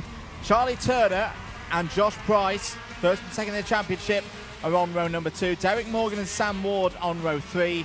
James Glenister, winner last time out at Shennington, starts on row 4 alongside Miles Murphy. Row number 5 will be Ashley Lewis alongside Ryan Green. 6 is Lee Ward and Daniel Sabula. Row number 7 is Brian Kittle and George Barker. And rounding off your 15 kart grid is Bryn Kinch.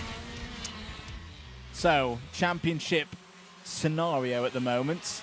This season well underway now. They had a full round alongside the Rotax runners at Warden Law. They had a double header at Shennington a few weeks ago. So after 3 rounds of 6, it's Josh Price who leads the championship on 436 championship points. Charlie Turner 20 points back. Third is Lee Ward on 404. Fourth, Ashley Lewis 401. Ella Stevens, the E-Plate winner at Shennington Super Prix earlier on in the summer as well. 5th place in 395. And I'm particularly interested, Nicole, to see how Ella Stevens does with the race starts, because they really were the downfall for Ella Stevens at Shennington last time out. Yeah, but she is very, very quick round this track. She won here last year at the round, 2023. But yeah, let's see how she gets off with the starts. But I don't think it will be too much of a problem here. She does a lot of laps around Kimbolton. Yeah, and like I said, she won the round here last year, so expecting big things from her this weekend. So, Jake Weston has pole position for more racing. Could be on for a first win of the season so far with a good one here. Jake Weston needs to get that launch on the lights. Here they come in sequence. 1 light, 2 lights, 3 lights, 4 lights. KZ2 is go here at Kimbolton, and it's a great start for both drivers on the front row of the grid. It's a great start as well for Josh Price. Price going round the outside. Miles Murphy is at an absolute flyer from the 4th row of the grid and is already up to P2. I think Charlie Turner was on the move as well in the middle of the pack, but what a start.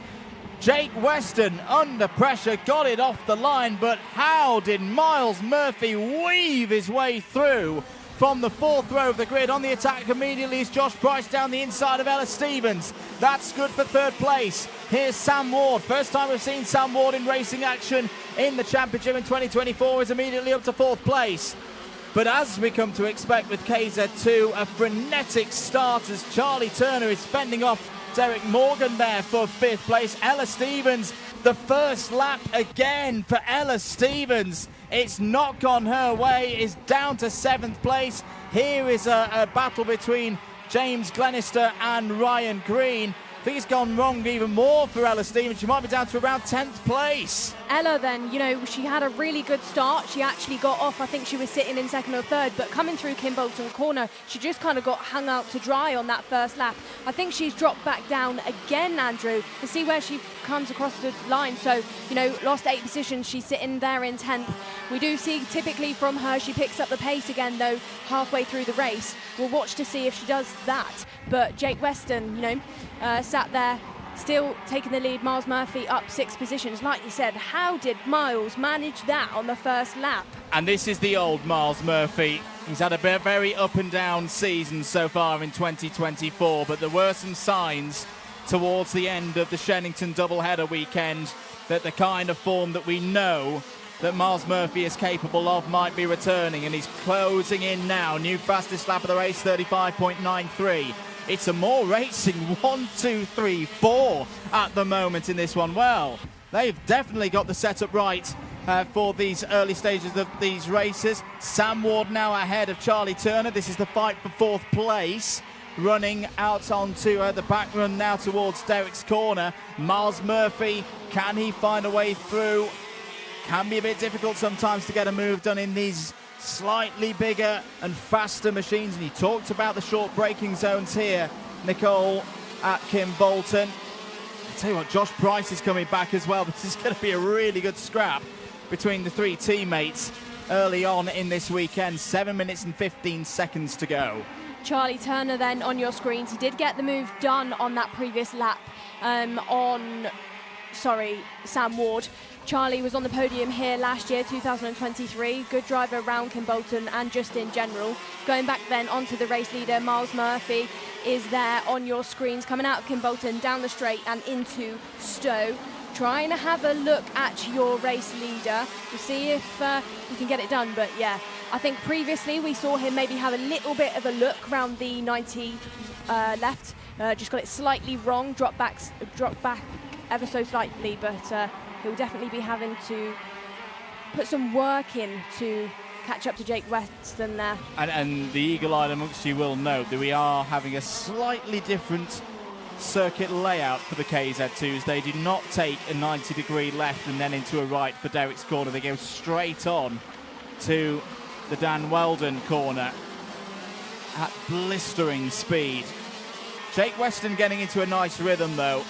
This is good to see. Driver who was had a good run through the heats last time out into the final, was 5th in the final at Shennington in the second round, and was strong on the first day as well when he's in another top 5 through the heats, through that part of the competition. And after that early pressure from Miles Murphy, just stretching it away now. And look at that, new fastest lap of the race from Josh Price, 35.43, about a tenth and a half quicker thereabouts than Miles Murphy. Jake Weston also in the 35.4s. No changes of position up and down the order, so they stay Weston from Murphy, Price from Turner, Sam Ward in 5th, Derek Morgan, James Glenister, Ryan Green, Lee Ward and Ella Stevens. That is your top 10. Ashley Lewis in 11th place at the moment. You would have hoped for a bit of a better result than that, but still 5 minutes of this one to go. Daniel Cebula in 12th. One of the drivers gaining experience every single lap he competes here in KZ2. He's ahead of Byron Kittle, Bryn Kinch and George Barker. Change for 9th place, Ella Stevens. Well, you said, Nicole, that she had good pace around this circuit. She's just got past Lee Ward for 9th place. Realistically, how far up do we think Stevens can go in the remaining time and plus 1 lap? Whoa, well, she's 6 seconds behind the race leader. I think she could get to maybe 6th or 7th within this. I don't want to say she'd get too far up there. It might be slightly unrealistic considering, the top 3 are working quite nicely together there to just kind of pull away. Something we should note as well, race leader under investigation, the number 16 of Jake Weston. Not absolutely clear to us in the box what that may be for, but either way, bit of work for the race officials to do. May amount to nothing, of course, but it is there on our screens. 4 minutes to go. So 1, 2, 3 for more racing. Saying that about race leader, he's not really had any drivers tried to make any moves yet. He's not made any moves, so it might be something to do with the starting procedure. From what I've seen on my screen so far, he's not really had any karts too close to him to get any kind of contact penalty, but we will keep an eye out for that. We'll see how that goes. Going back then to these drivers, Andrew, question for you. You watch these KZ2 karts, the way they're shifting the gears, they're getting their head down, it's so fast, it's so full on, hard work. Would you ever have a go? I'd love to have a go, but I think I'd last about half a lap before my head would fall just off. Sit in it and have to get back out again. Exactly. 3 minutes and 15 seconds to go. Derek Morgan has made a move, has got past Sam Ward for 5th place. So Morgan back up to where the number 7 kart started in this one. Ella Stevens is going along very quickly indeed. A new fastest lap of the race from the plate holder, 35.13. Now the job at hand, trying to get past Ryan Green for 8th place. Said this about Ella, didn't we? She really gets going halfway through the race. Yeah, absolutely. It's similar to what we saw at Shennington in the doubleheader last time out. Stevens has got through for that 8th place. He's got to find another 0.7 of a second up the road for Glenister. Jake Weston still leading this race, 1.17 seconds the advantage. Miles Murphy there in 2nd place. Josh Price in 3rd. Back with Charlie Turner there in 4th place. Just set a new personal best as Charlie Turner, 35.34, to another driver who looks to be finishing this race strongly. Watch the number 2 then on your screens, just clipping that curb. And the way he handled the kart then, one-handed, clipping the curb like nothing. And the number 7. Derek Morgan in trouble on the main straight. He looks to be out of this race. What a shame. That's right on the racing line as well. It's a real shame for Derek Morgan. He's trying to get things going. Dan Ashton across say, get out the kart. We need to get this kart off the circuit as quickly as possible. That is a real shame for Derek Morgan. He's now trying to get the kart restarted and has done. So he's back into the race, but has fallen down to 14th position. Bryn Kinch, we should mention as well, is also out of this race. Sorry, Andrew, do you think that could have been a driver error there? Could have been a bit of a fluff on the gears. But either way, it's not how Derek Morgan would have foreseen the latter stage of this race. Now some 32 seconds behind the race leaders. As now a move there. That was Glenister being pointed through by Sam Ward. Now they're not on the same team, so that's not a bit of teammates coordination at that point of the circuit. But clearly Sam Ward feeling that James Glenister warranted the move through into 5th place. Less than a minute to go. Derek Morgan has retired, is out of this race, has been shown the blue flag, and quite sensibly has pulled it into the pits. Will at least save his tyres a little bit. An element we did see at Shennington be quite the factor. Tyre life on the Lacan rubber going far into these weekends. 30 seconds remaining on the clock. Miles Murphy, brilliant start, but looking under a lot of pressure now from championship leader Josh Price, and the driver second in the championship, Charlie Turner, right behind as well. Charlie there into Stowe having a look, and he's got the move done on Price. Good move there from Charlie Turner. And this championship fight between these two really starting to bubble away. Turner not wanting to allow an opportunity for Josh Price to reply and counter-attack back into 3rd place. This is allowing Miles Murphy to just ease away now and hopefully get, for his sake, one of the best results the number 4 has achieved so far in 2024. Final lap then. Well, what about this run from Jake Weston? He has got himself well and truly dialed in to this Kimbolton circuit this weekend. The driver from Doncaster has had strong qualifyings before this season, but this is a big step forward for Jake Weston in terms of race performances. Down towards the last couple of corners now. Brilliant work by Jake Weston. Leads by 2.5 seconds over a very experienced field. Jake Weston wins Heat 1 here at Kimbolton. Second for Miles Murphy, a return to form for Miles Murphy. Third for Charlie Turner, 4th for Josh Price. James Glenister fights into the top 5. Ella Stevens, problems on lap 1, but good race pace, especially in the second half of that one, is P6. Sam Ward, Ryan Green, Lee Ward and Ashley Lewis take us to 10th place. Daniel Cebula, Byron Kittle and George Barker, the last 13 finishes. 2 retirements, Derek Morgan and Bryn Kinch. That brings us to the end of the first rotation. We've seen all of our classes compete once so far this afternoon. We're going to take a short break. Next down on circuit, it's the second appearance of the day for Senior Rotax.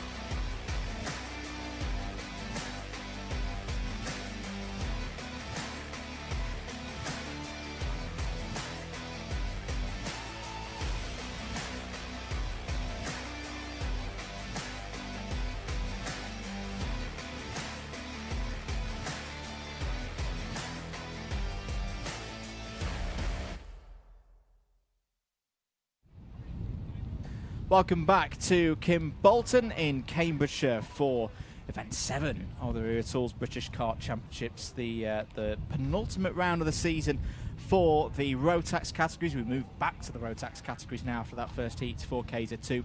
First appearance of the day for Group A drivers in Senior Rotax. Nicole, this is often a key race for both those in Group A but also Group C, because this is one where we see a bit of a tyre difference. Anyone who is in Group A, they've done their TQ. They haven't done any racing so far. For Group C, to anyone on 2nd, 4th, 6th, 8th position on the grid, etc., they've had a race already on those tyres. Can be a bit of a difficult challenge. Yes, I believe your anti-pole side will be on old tyres. Everybody pretty much apart from Ralph Jungling, who had to retire in that previous race, Good point, will be on old boots. So, you know, the pole side of the grid are going to definitely have that advantage. So your poleman, Archie Walker, very, very quick drive around here. We've seen already so far from the KR Sport drivers today, really quick coming into this weekend. Good to see. Caden McQueen there is one of those quick KR drivers. You can see him on your screen having a laugh with his teammate Archie Walker. Don't know if they can hear me, but big handshake there. Bit of tactics being talked through there between Walker and McQueen. They are 2 of the top 4. Interestingly, the other 2 of the top 4, both from Hunter Motorsport, but the new dynamic of Ewan Charman and Kai Hunter. Kai obviously very experienced with this team at Ewan, who's just stepped into it. You see Hunter having a little chat there with Callum Bradshaw. Bradshaw 3rd in the championship heading into this weekend, 5 points behind Guy Cunnington.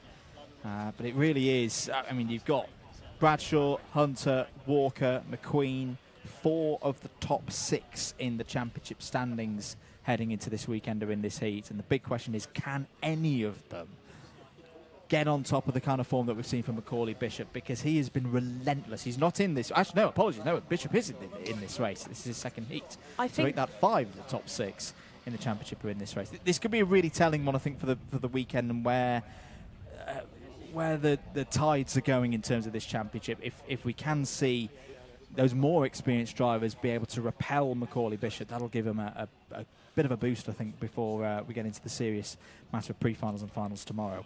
Yeah, Macaulay, very unique driver out there in the grid. Young and passionate, and goes for those moves, in my opinion, that other people really wouldn't go for. Yeah, raw and ruthless at times. Great for us. Fire in his belly. Yeah. But that's not to say that these other drivers won't really be having a go at those really quite ambitious moves, especially around this circuit. That top 6 then as well, all very quick. They've had great results round this track. You know, in particular, Archie Walker, you know, good round here. Callum Bradshaw, I think it was 2022, he won the British round here. I remember watching it back to the whole train up really nicely and then kind of just drove off. So probably a bit more of the same maybe this weekend. Absolutely. Well, more. We'll be back with Heat 2 for Senior Rotax in a short few moments' time. Full weekend hospitality at Wilton Mill. Experience the final round of the Rotax British Kart Championship with VIP hospitality. Following feedback from competitors, teams and parents, Motorsport UK in conjunction with Wilton Mill are delighted to offer full weekend hospitality, including tea and coffee, soft drinks, breakfast and lunch, high-speed Wi-Fi and access to the live stream action. Limited availability, so get your tickets now.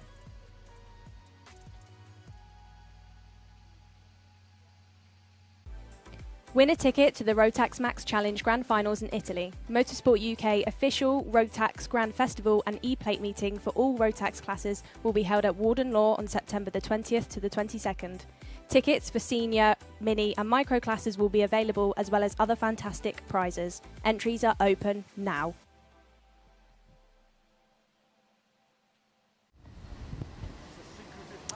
Let's get ready then for the next race out on circuit. Senior Rotax Heat 2 is up next.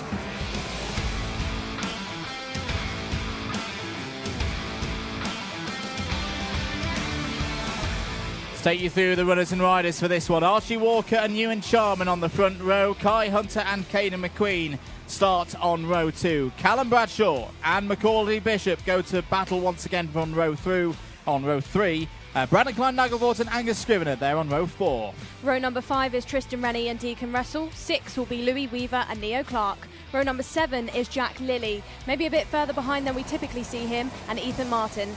8 will be Archie Buttle and Pearson Bullock Carter. Not the best qualifying for Pearson. Row number 9 is Strawberry's David Orlechner, returning to this championship alongside Ralph Jungling. John Brown and Alexander Adams acting on row 10. Tyler Harrison, Jack Gillingham row 11. Sam Baker and Luca Osmond Price row 12. Zach Hislop, Jonathan Railton and Alex Duncan complete the 27 runners. We're away and racing once again in senior Rotax. Whoa. Walker down the inside, trying to hold off the attack of Ewan Jarman. Is there going to be a route down the inside for Kai Hunter? Yes, there is. Brilliant stuff from Kai Hunter. Took the opportunity. That is why he has the number 1 plate on his card, and that's why this weekend you've got to keep an eye on him. This could be where Kai Hunter's title defence really starts to get a bit of steam going and get up that table. He's not had the kind of results that he would have wanted so far, but he still has it in his hands. If he can get to the front of heats, get to the front of races and take on the rest of this field. Hunter leads, Walker second, Bradshaw third. Good start for Macaulay Bishop as well, up 2 places to fourth. Brandon Klein Nagelwartz fifth. Not a good start for Ewan Charman. Bit of work to do there, Nicole, as Charman down to 6 places. Oh, one of the KR Sports was having a rough ride there through the exit of the Willows. Yeah, I think Ewan Charman on that first corner got caught out on the brakes and just ended up too wide going through that first corner on all the dirt. Just got hung out to dry and lost a load of positions. Tristan Rennie there on your screens. Kai Hunter going through the 90 left, like you said. And as I said his name, Archie Walker has made the move into Kimbolton corner. Archie Walker got it stuck. Callum Bradshaw there will be having a look in third place, seeing if he can make it work. Kai Hunter back in on Archie in the first corner. Callum there trying to hold Archie Walker back out onto the rumble strip. Archie makes it stick on the timer board then. I can see a 5-second penalty for the number 37, who is Andrew. Tristan Rennie. Tristan Rennie, 5-second penalty for the Scotsman for Craft Motorsport, hearing that Neo Clark is out of this heat, and yes, is pulled into the pits, and that's not good news for Neo Clark in the number 28. 8 minutes of this one to go, as here comes Bishop down the inside of Bradshaw. Bishop, tyre disadvantage or not, is on the move up to third place, past the former world champion. Brandon Klein Nagelvort in 5th, Ewan Charman still there in 6th, and keep an eye out for Caden McQueen. McQueen has got past Scrivener for 7th place. Jack Lilly having a good opening few laps of this race as well. Nicole, it's up 3 places, back into the top 10. Brandon Klein Nagelvort then on a couple of corners ago looked really nice on the brakes, nice and late, and held it, no slide, caught up to Callum Bradshaw quite quickly within just a corner. Nice 5-kart train then for the lead. 6-kart train. Ewan Charman still there. David Allegno on the move as well, has gained 5 places, is up to 12th. Ethan Martin having a bit of a struggle out there, unfortunately, has lost 5 spots. It's down to 19th. Kai Hunter, though, at the front of the field, looking calm, looking composed, but knowing that one mistake will allow Archie Walker, Macaulay Bishop, Callum Bradshaw and Brandon Klein Nagelvort all in here. This is high stakes heat racing, the second of 3 for senior Rotax, and particularly those drivers who started on the inside column. Walker, Hunter, Bradshaw, they know they've got to make this race pay.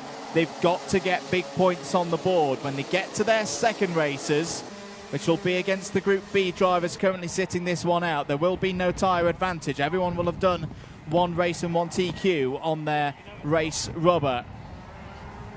But this is the benefit you get from being a little bit higher up the overall timed qualifying classification. It's another thing to actually use it. Changes for 9th places. Oh, Walker down the inside. That's a bold one. That's lovely. Archie Walker gets through past Kai Hunter with a magnificent move into Kimbolton corner. Hunter's going to try and respond though. Bishop's there as well. Hunter knows he's got to keep it locked down. He cannot afford to let Macaulay Bishop through. Yes, this is just a heat, but this is very, very key for the shape of this senior Rotax weekend, and Hunter knows it. He's defending now from Macaulay Bishop, saying to the driver, remember, these two were in the same team last season in different classes.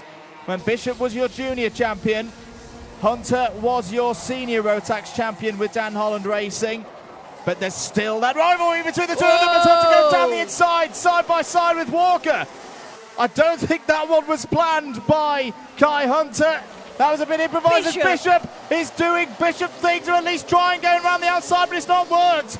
Walker's wide. Hunter retakes the lead. Bradshaw back up into second place. Brandon Klein-Nagelvoort into third, and here goes Bradshaw down the inside. Bradshaw takes the lead. What a heat this is. It's senior Rotax here at Kimbolton. 1, 2, 3, 4. Bradshaw, Hunter, Brandon Klein-Nagelvoort, Archie Walker, Macaulay Bishop now in fifth place as here comes Caden McQueen down the inside. McQueen for sixth place, gets past Ewan Charman. 4.5 minutes to go. Has anybody told these drivers, Nicole? Gentlemen, it's a heat. It's the start of the weekend. It's racing like it's a final out there. Macaulay Bishop then on your screens, he's going to be trying to push his way back through. Did just previously a warning flag for Archie Walker, probably for that little bit of kind of fighting for position there with Kai Hunter. I can't call that exactly, but wouldn't be surprised if that was what that's caused by. Your two race leaders, Callum and Kai, now pulling away from Brandon Klein-Nagelvoort nicely. Archie Walker probably going to have a look on Brandon. Bradshaw a little bit out of shape there going into Kimbolton. This could give Kai Hunter the opportunity now to go through, but no, he elects to just stay there, fight for third place. Walker down the inside of Brandon Klein-Nagelvoort. Nagelvoort's going to fight back. Oh, as round goes Brandon Klein-Nagelvoort. Sat right in the middle of the road. Is able to recover, but he's going to lose 10, 15 positions. Here goes Bishop down the inside of McQueen for fourth place. McQueen fights back though. What a race this is. Heat 2 of 3 for senior Rotax is an early contender surely for Alpha Live race of the week, and we're not even on Sunday yet. 3 minutes and 10 to go. Jack Lilly's on the scene now. What a drive this is from Jack Lilly. He's up into the top 6. Down the inside, Charman fighting back on Lilly there. This is all over 5th place. And Lilly's got through. Lilly, remember, is one of those drivers with a bit of a tyre advantage over the number 42. Third place has changed again. Bishop down the inside of McQueen. 2 minutes and 45 seconds to go. I thought this would be a big race, a key race. A race of the egos out there, Nicole, but I didn't think it'd be like this. Kai Hunter, he's done it on Callum Bradshaw through the Kimbolton corner. That was a lunge from quite far back there, Andrew. No, it was. That was a lunge from Northamptonshire. Never mind bits of Cambridgeshire. Still 2 minutes and 20 seconds to go for Modern Law indeed. Hunter retakes the lead of the race from Bradshaw. Bishop now third. These two have got to keep working together to an extent. Yes, Macaulay Bishop doesn't have the advantage, has the older rubber. But such is Macaulay Bishop's form so far in 2024. You cannot count him out. Jack Lilly closing in now in 5th place. There's a change for 18th place further down the order to tell you about. Alex Duncan has got past Brandon Klein-Nagelvoort. This has not been the kind of race that Brandon Klein-Nagelvoort would have expected. Archie Bottle is being called into the pits for a mechanical failure on the number 22. End of lap 12. Hunter, oh, that was a big lap from Hunter. 40.36, his new personal best, but he pulled out 3/10 over Callum Bradshaw. Out is Bottle. That looked to me like the rear bar, the rear bumper was dislodged on the rear right corner from that quick glance. This is the fight for 4th place looking at your screens now. Caden McQueen and Jack Lilly. Macaulay Bishop, this is another very, very impressive performance from Macaulay Bishop. He's set to put a big score on the board across these 2 heats for his O-plate and lay down the challenge to the likes of Hunter and Bradshaw to repeat these performances when they race later on this afternoon. 1 minute to go, Nicole.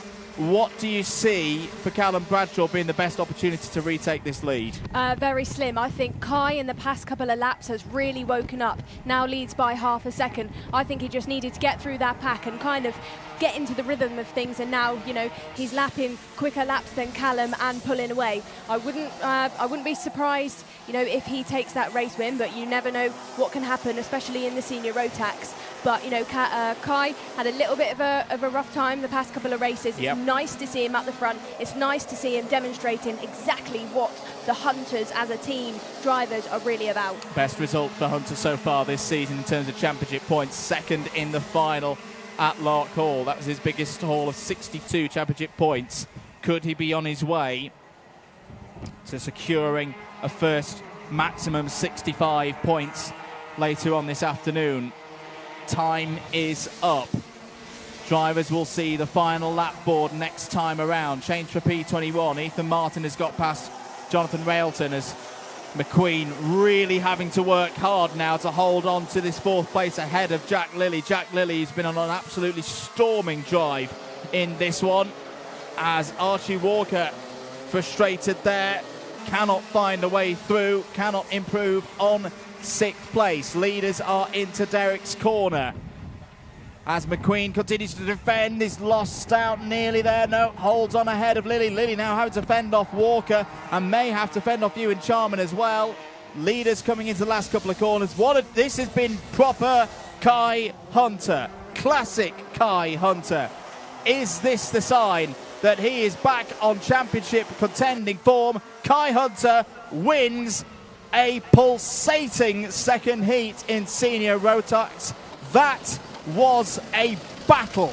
Don't know if you saw Andrew there, but Kai looking over his shoulders, and him and Callum kind of looked as if they gave each other a little bit of a nod. I don't know if you picked up on that. Might just be me, but yeah, that's what I picked up from that. Maybe a firm rivals, but good respect between Kai Hunter and Callum Bradshaw there. That is good results for both of them.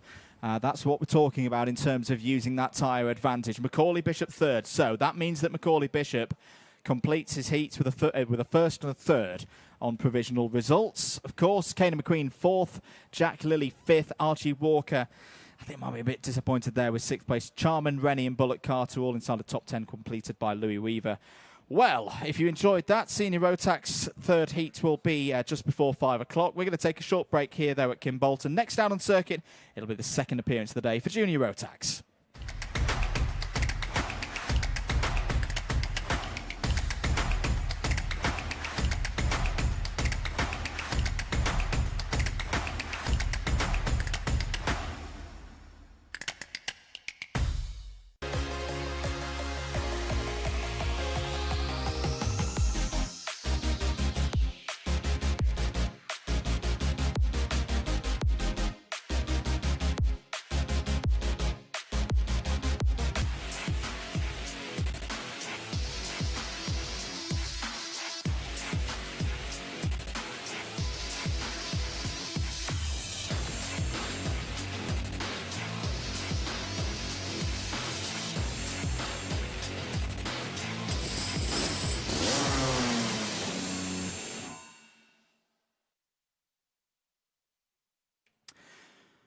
Welcome back to Kimbolton, Event 7 of the Wera Tools British Kart Championships. Great to have you with us this weekend for the penultimate round of the Rotax classes and for the latest round for KZ2. Right, well, I'm still catching my breath after that. An amazing heat for Senior Rotax. Junior Rotax back out next.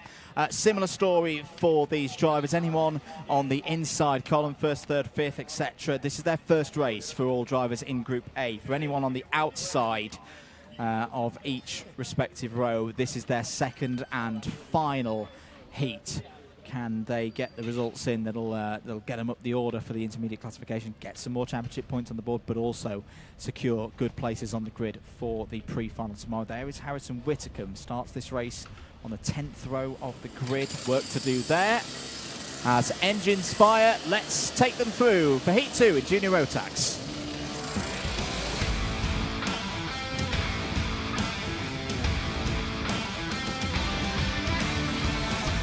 Here's a grid then for race 7, the second heat for Junior Rotax. Hugh Moulton and Jack West on the front row of the grid. Charlie Neve and Lewis Goff go from row 2.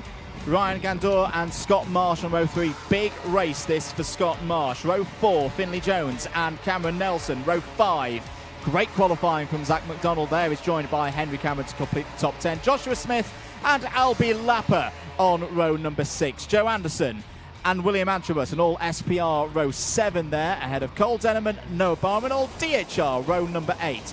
Isaac Barker and William Archer on the next one, ahead of Owen Neve and Harrison Whitcomb. John Richardson and Vlad Tomanchuk, then Ben Horner, Jacob Woods, Kai Beach, Adam Wooden, Sebastian Luce, Jamie Ambrose, Joel Dixon-Cohen and Harrison Crowther. And after all of that, and a bit of a rush, they go around again for another formation lap. Keep your comments coming in, keep your questions coming in as well. And Jay Aston Racing asked, what tyres do these race on? You're absolutely right, Jay. That's the Mojo tyres on for this category. A bit more time to get a bit of heat into these tyres for everybody out there. Remember, everyone on the inside of each row. Hugh Moulton, Charlie Neve, Ryan Gandora's examples. This is their first race. They've got a little bit more longevity, perhaps. They haven't raced so far on their race rubber, whereas Jack West, Lewis Goff, Scott Marsh, Cameron Nelson all have, particularly for the likes of Scott Marsh and Albie Lapper. This is huge. They need big results. They need good results to avoid being in the repechage tomorrow morning. We are not racing yet. How many false starts is that now? That's 2. I had to pop out the room. That's 2. How are conditions feeling out there, Nicole? It's quite muggy here at the commentary box. Out there on circuit, is it feeling a bit fresher? It's warm. I don't know if this is going to sound a bit strange. It's very heady outside. Yeah. You know, where you just feel a bit... The air's a bit... Oh. Yeah. How does it go? A bit... Oh. Yeah.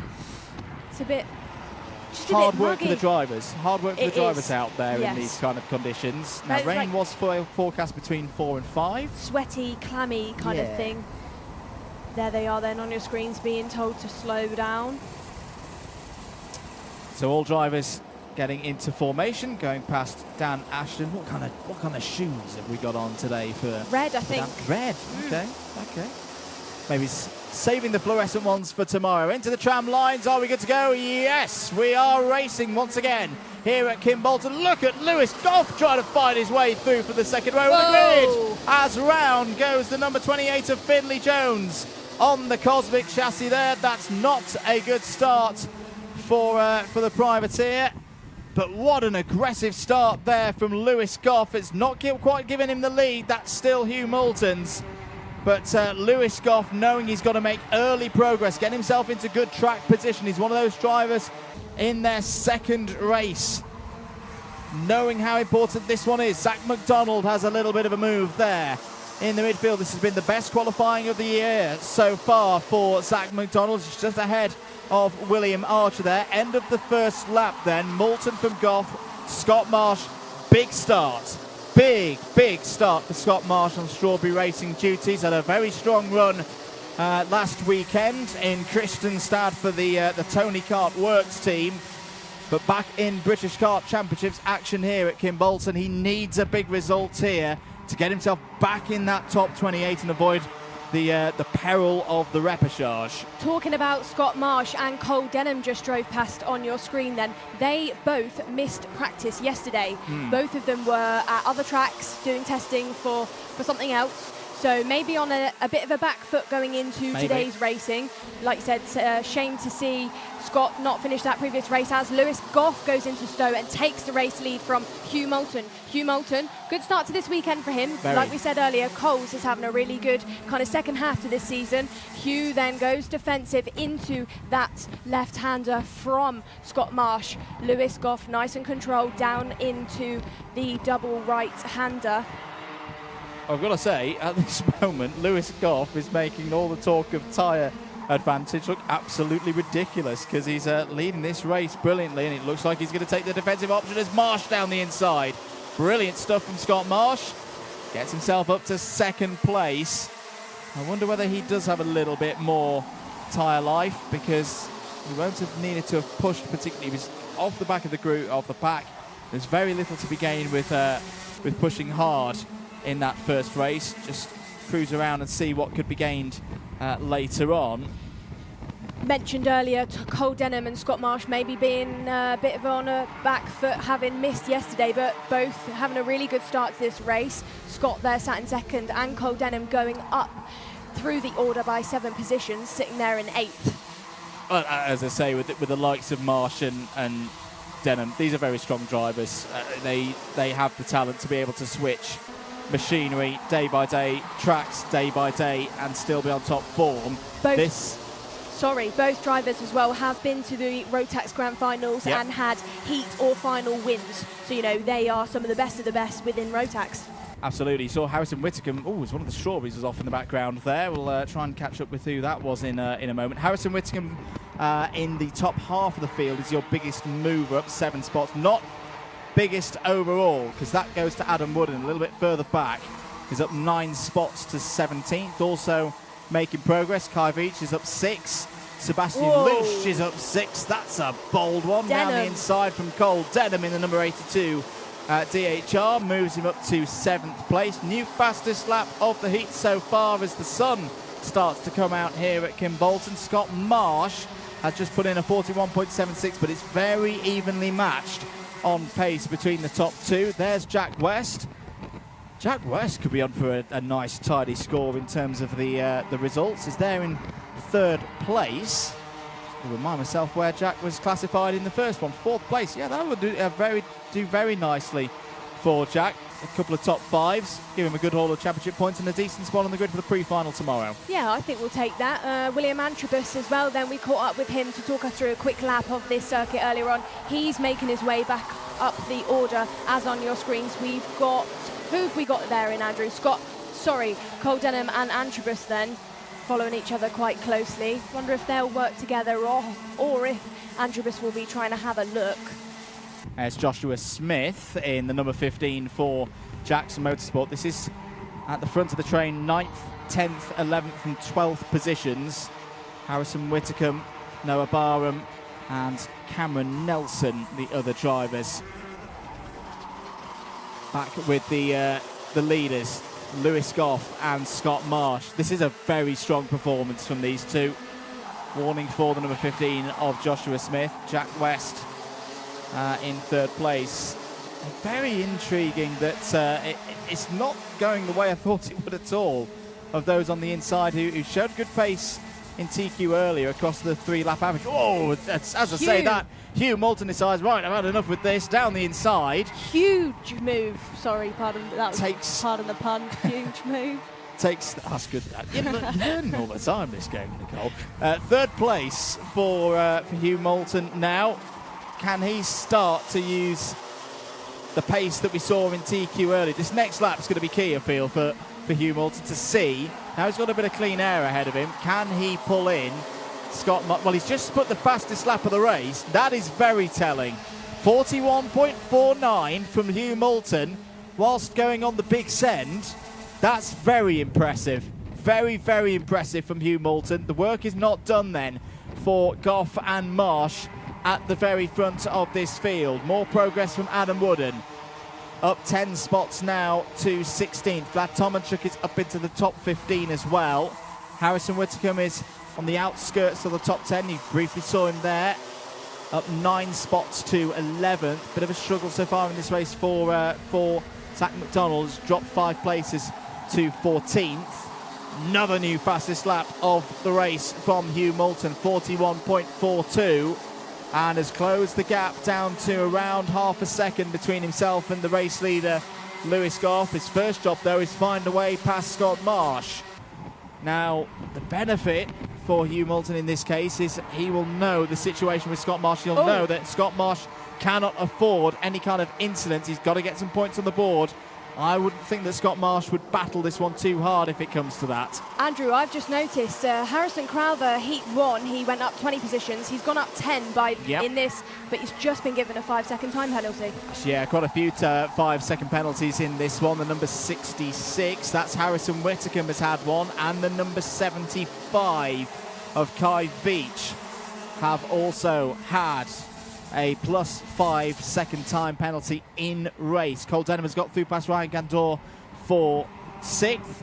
Here you can see Cole Denham now trying to find, well, in fact, Gandor's got back ahead there of Cole Denham for that battle for 6th spot. This is going to be a very intriguing scenario as here goes Marsh down the inside and has found a way through past Goff, but here comes Moulton. Moulton up to 2nd place, and now Hugh Moulton's surely going to have the chance. 2 minutes to go. That was a bold one from Scott Marsh. Well, I said he was going to go conservative. I said he was going to go, calm, knowing that he couldn't have any incidents, but no. Making us look silly in the box once again is Scott Marsh.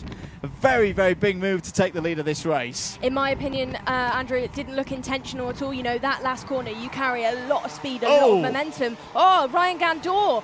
Is that Ryan? Yes, Ryan, it is. the 71 has just gone round. Yeah, that was at close quarters with Cole Denham. Gandor found himself on the grass approaching the Dan Weldon corner, and round he goes. That is a real shame for the Canadian. He's going to fall outside the top. Oh, Whitcombe's out.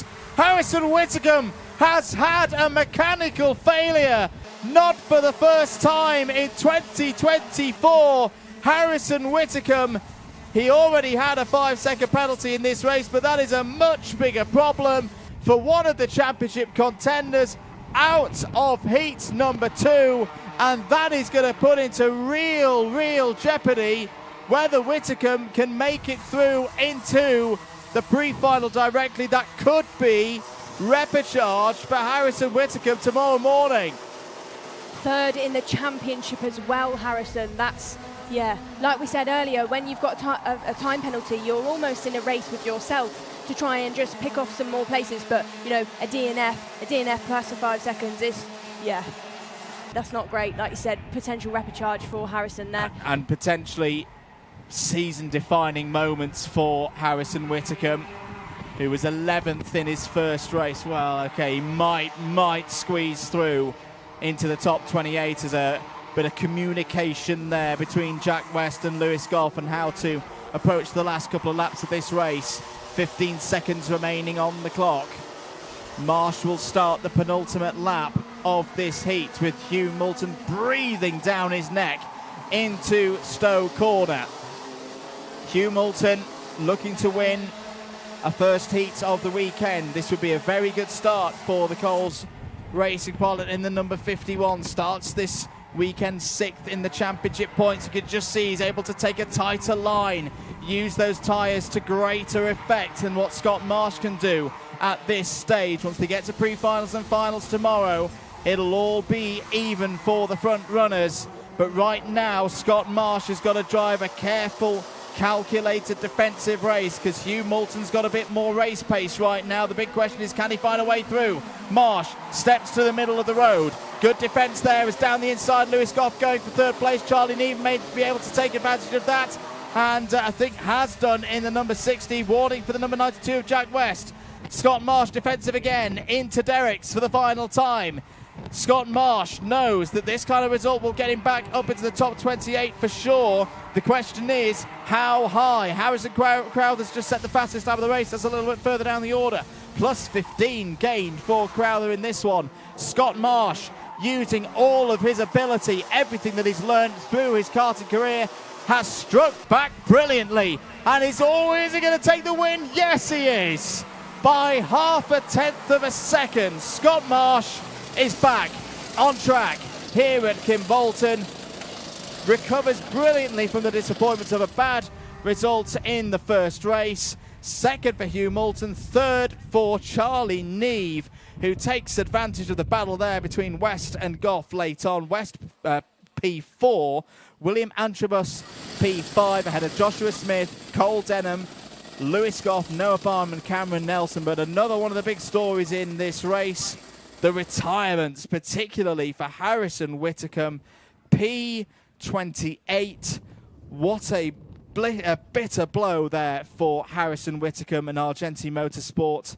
They're going to have to lick their wounds overnight and hope that the performance from Heat 1 means that Whitcombe can progress through into the top 28 and not need to race through the repechage tomorrow. It's not the end of the weekend for the driver in third place in the championship, but it's a bit of a setback. Right, well, we'll see Junior Rotax out again for the third and final heat of the day at 5:10 here local time. Let's get ready after this short break. Next out on circuit, it'll be Minimax.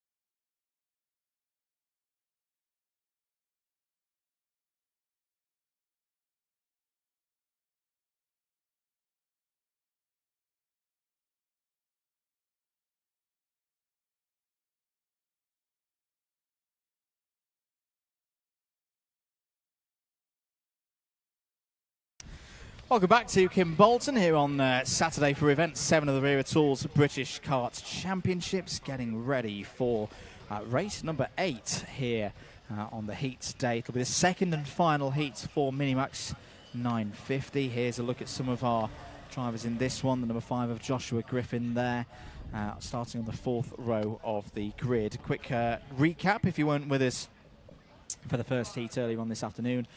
It was Albie Friend who took the race win by 1/10 of a second ahead of Emerson McAndrew-Uren. Oliver Spencer, Joshua Griffin and Luca Holmes-Ballack completed the top 5 in what once again was a really, really good first salvo for the Minimax 950 drivers. You can hear engines being fired. That means the green flag is out. It's up next. It's race 8, heat 2 for Minimax 950.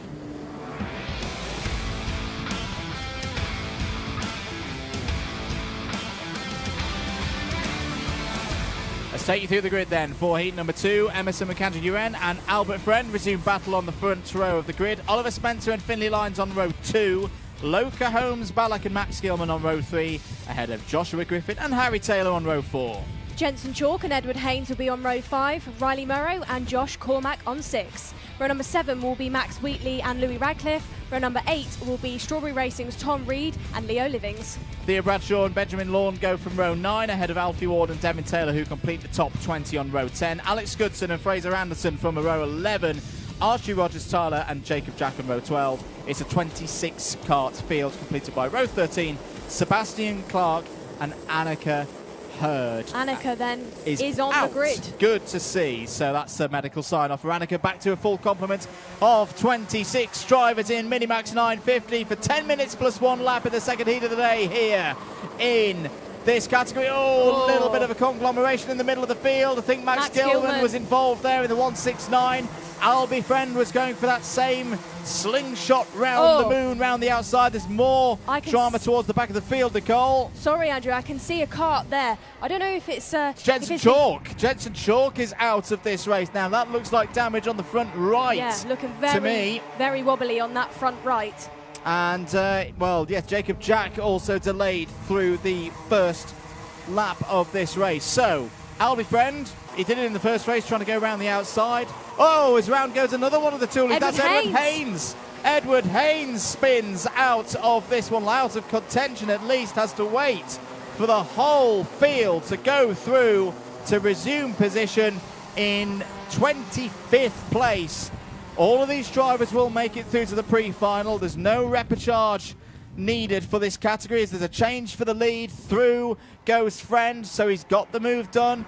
Finlay Lyons is here as well. Finlay Lyons, who had those issues, those stuttering issues, not giving him full power before the start of race number 1. This is more like it from the O-Plate winner from the very start of the season. There in third. Now we can really see what he can do. Finlay Lyons then in this race will be a man on a mission. We'll wait to see if him and his teammate Luca Holmes-Ballack potentially work together to push through on Emerson McAndrew-Uren and Albert Friend. Absolutely. So moves up through the order. Louis Radcliffe gaining positions again, as Louis did in the first race. Is up 6 places to 8th.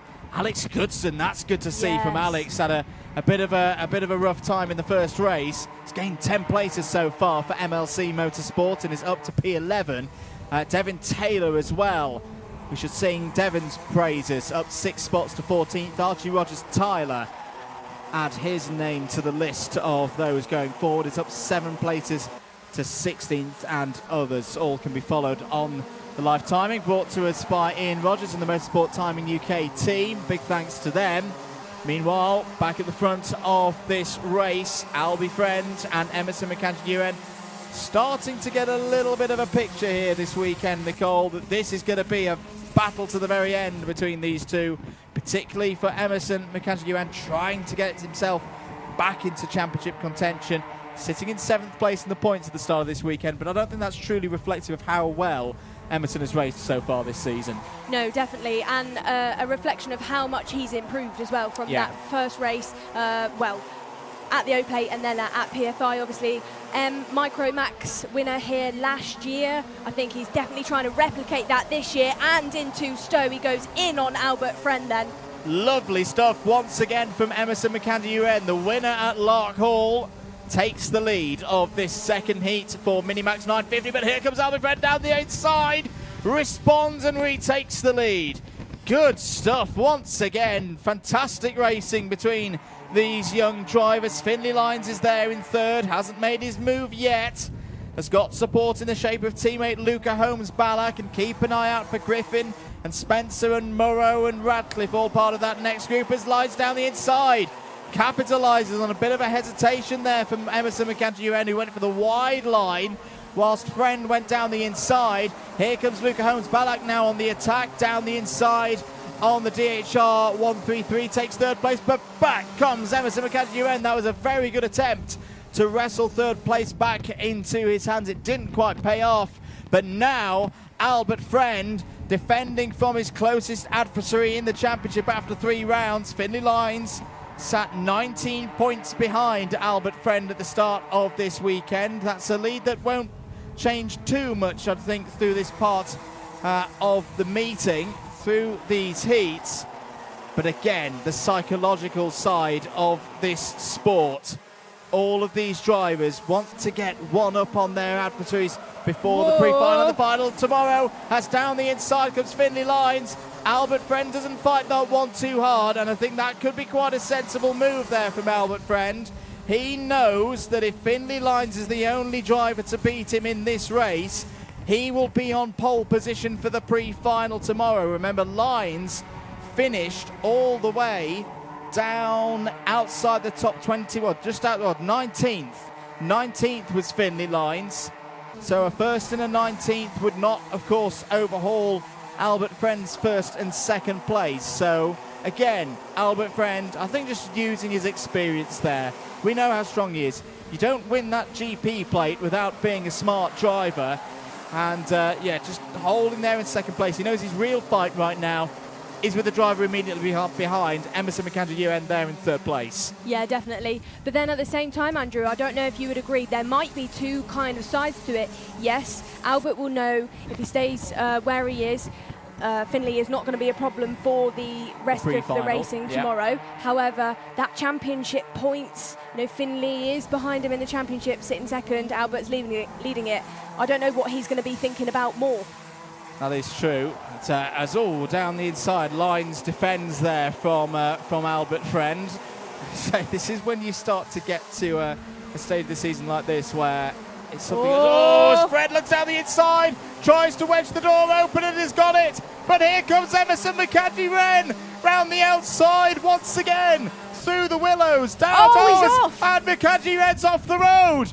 Gets back on the circuit. What happened there? For Emerson McAndrew-UN is tumbled down the order to probably around 8th place. And it's Luca Holmes-Ballack, I think, who's emerged at the front of this queue. Yes, it has. So it's a Synergy 1-2 now. That completely changes things here in Minimax 950. And Joshua Griffin's taken advantage as well. He's up to 3rd.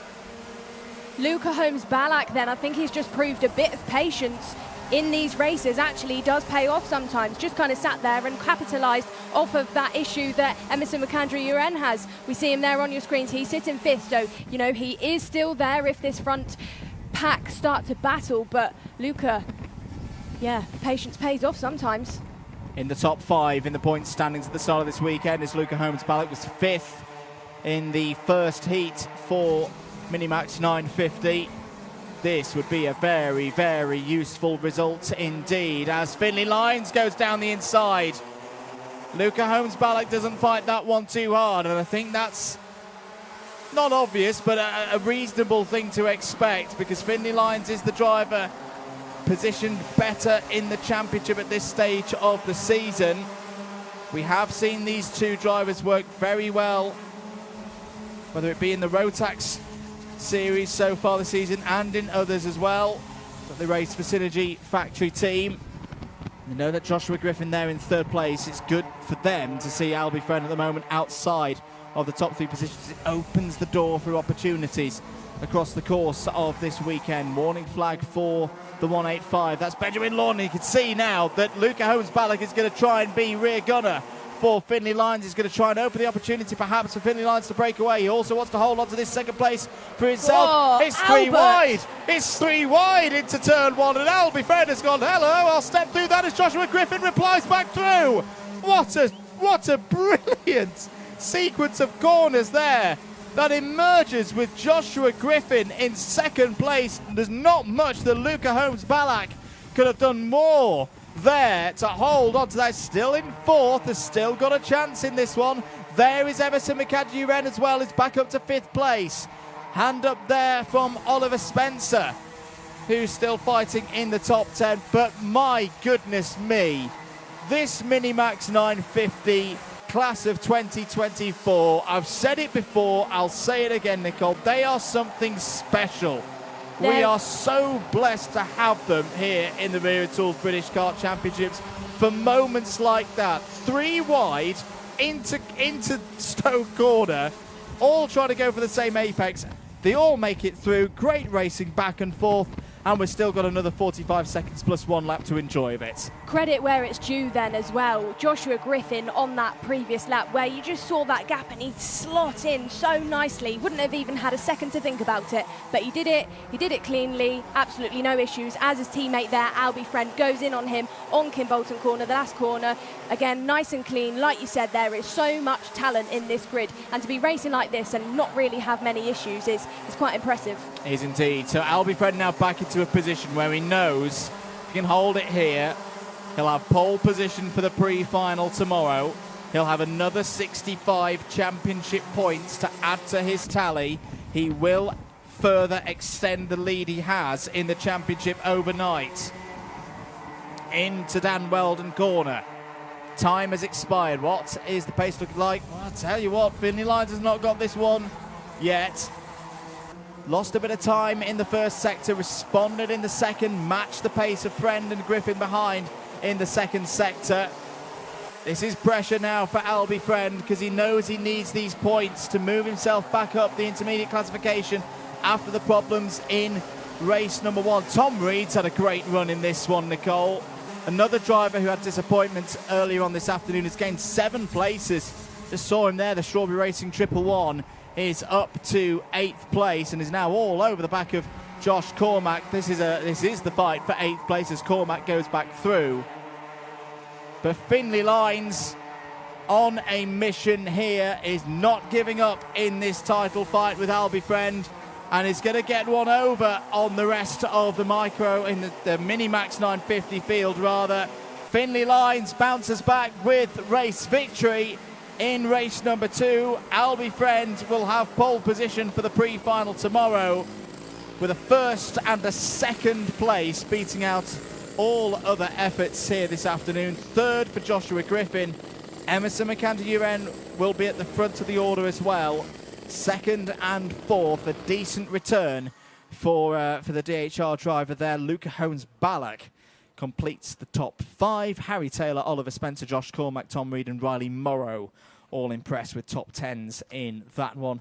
Louis Radcliffe, Leo Livings, Max Gilman, Alfie Ward and Sebastian Clark. Sebastian Clark, your biggest move in that race. Good drive there from Sebastian, up 10 places to 15th. Max Wheatley, Alex Goodson, Thea Bradshaw, Benjamin Lawn and Devin Taylor take us down to 20th place. Trouble at the start for Edward Haynes in the NP21 for the Thule Motorsport 146. Archie Rogers, Tyler, Fraser Anderson, Annika Hurd. Good drive there from Annika. Good to see Annika back.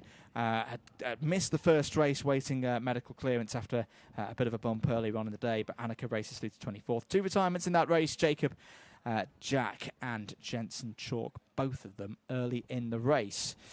Still very much all to play for then in Minimax 950. There is a quick sight into the pre-grid for Micro Max UK there. They will be up next. Their second and final heat of the day, and suspecting, Nicole, more of the same from Micro Max UK as we've had from the very first race of the season. Very competitive class, exuberant, passionate, inspired group of drivers ready to entertain once again here at Kimbolton. Entertain they do. I love watching the micros and the minis. They're just so, like you said, just passionate. Eager. They're just, keen. They're keen. Keen to get the overtakes in. More racing coming across the course of the afternoon. Don't forget we've got the second heat for KZ2 following after we see the completion of Micromax UK, and more heats from the seniors and juniors. Next up though, second heat of the day for Micromax.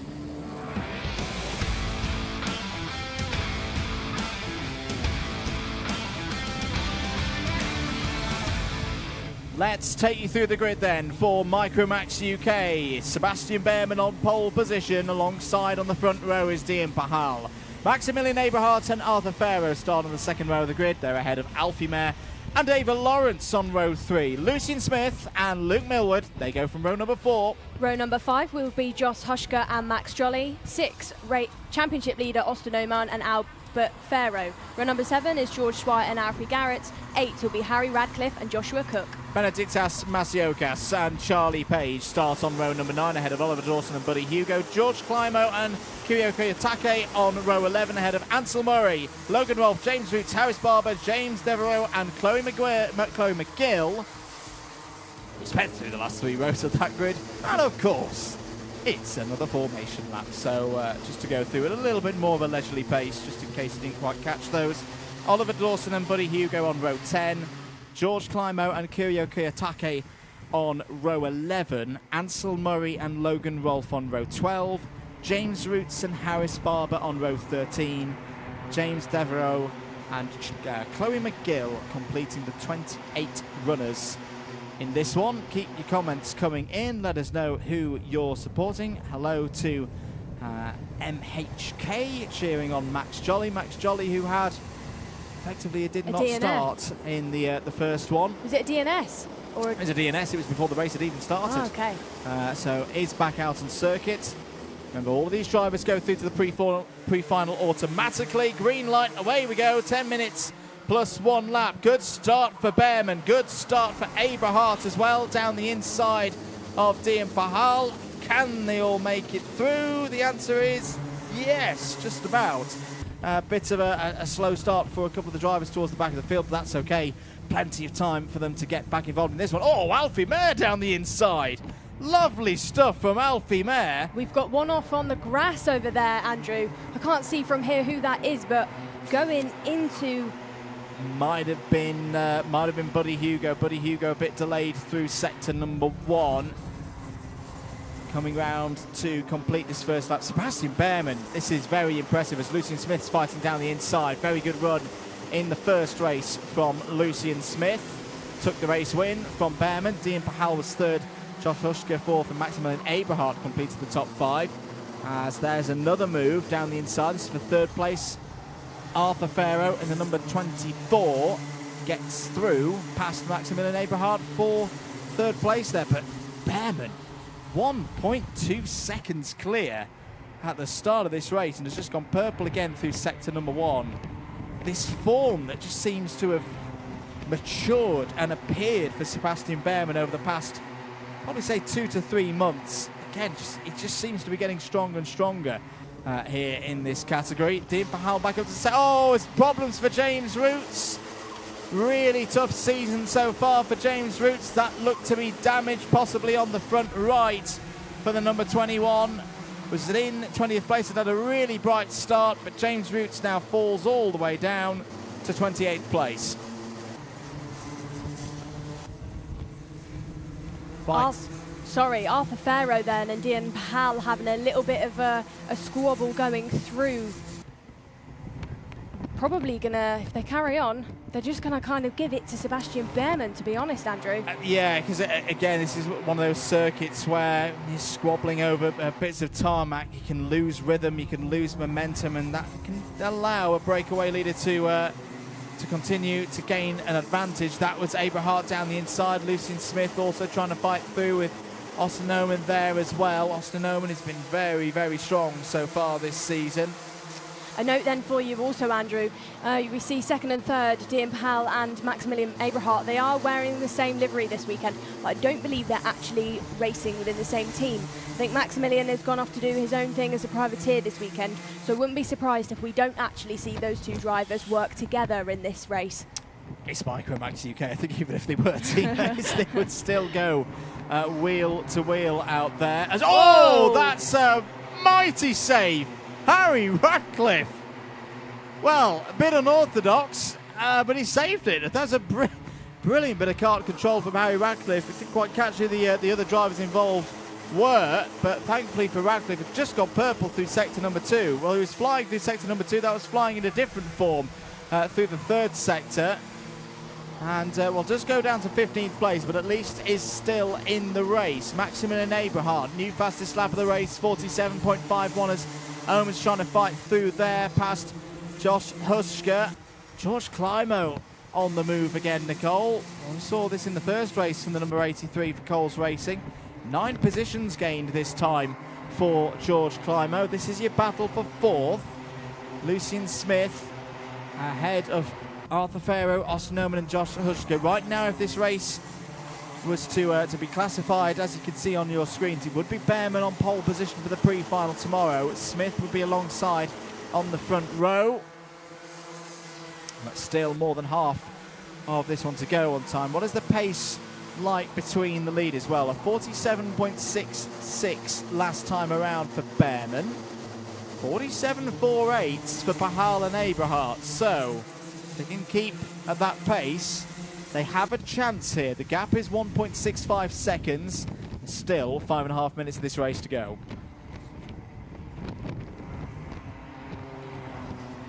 Through Dan Weldon corner. There's Josh Husker in 7th place right now. Ava Lawrence just behind there.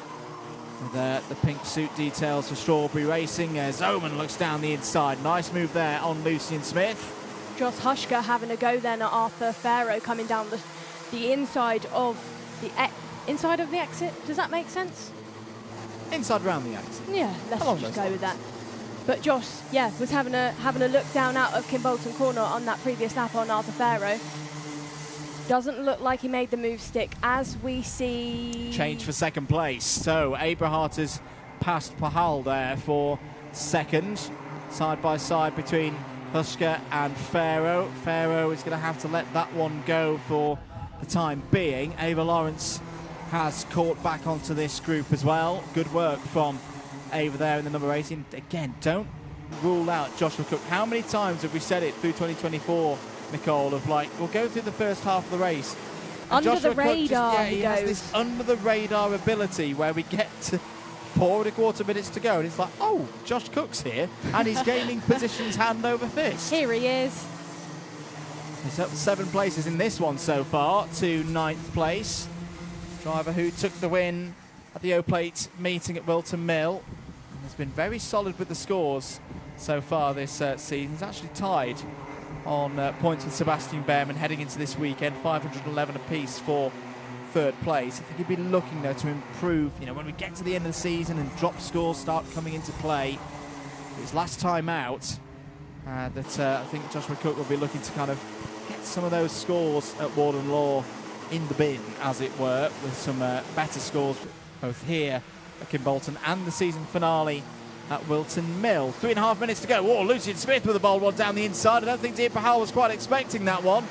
Smith has held it in there. Pahal has held it in there as well. Whoa, and Smith is off the road, takes to the runoff, rejoins the circuit, side by side with Husker, and there's a loss of grip there. That's what happens when you run wide, pick up dirt on your tyres, get to the next braking zone and suddenly find that ability to slow down isn't quite there.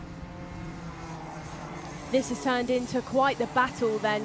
I'd say Sebastian Behrman's kind of run away with this. We're wondering if the front two, Maximilian Abrahart and Dean Powell, were going to catch up. Don't believe they will now because this has turned into a bit of a fight for 2nd. This is looking very good as well for Maximilian Abrahart because those shifts in position for both Pahal and for Smith now mean, in terms of intermediate classification, Abrahart's on the front row of the grid for the pre-final tomorrow here. 2 points for Behrman. Remember, it's 0 points for a race victory. 2 for 2nd, 3 for 3rd, 4 for 4th.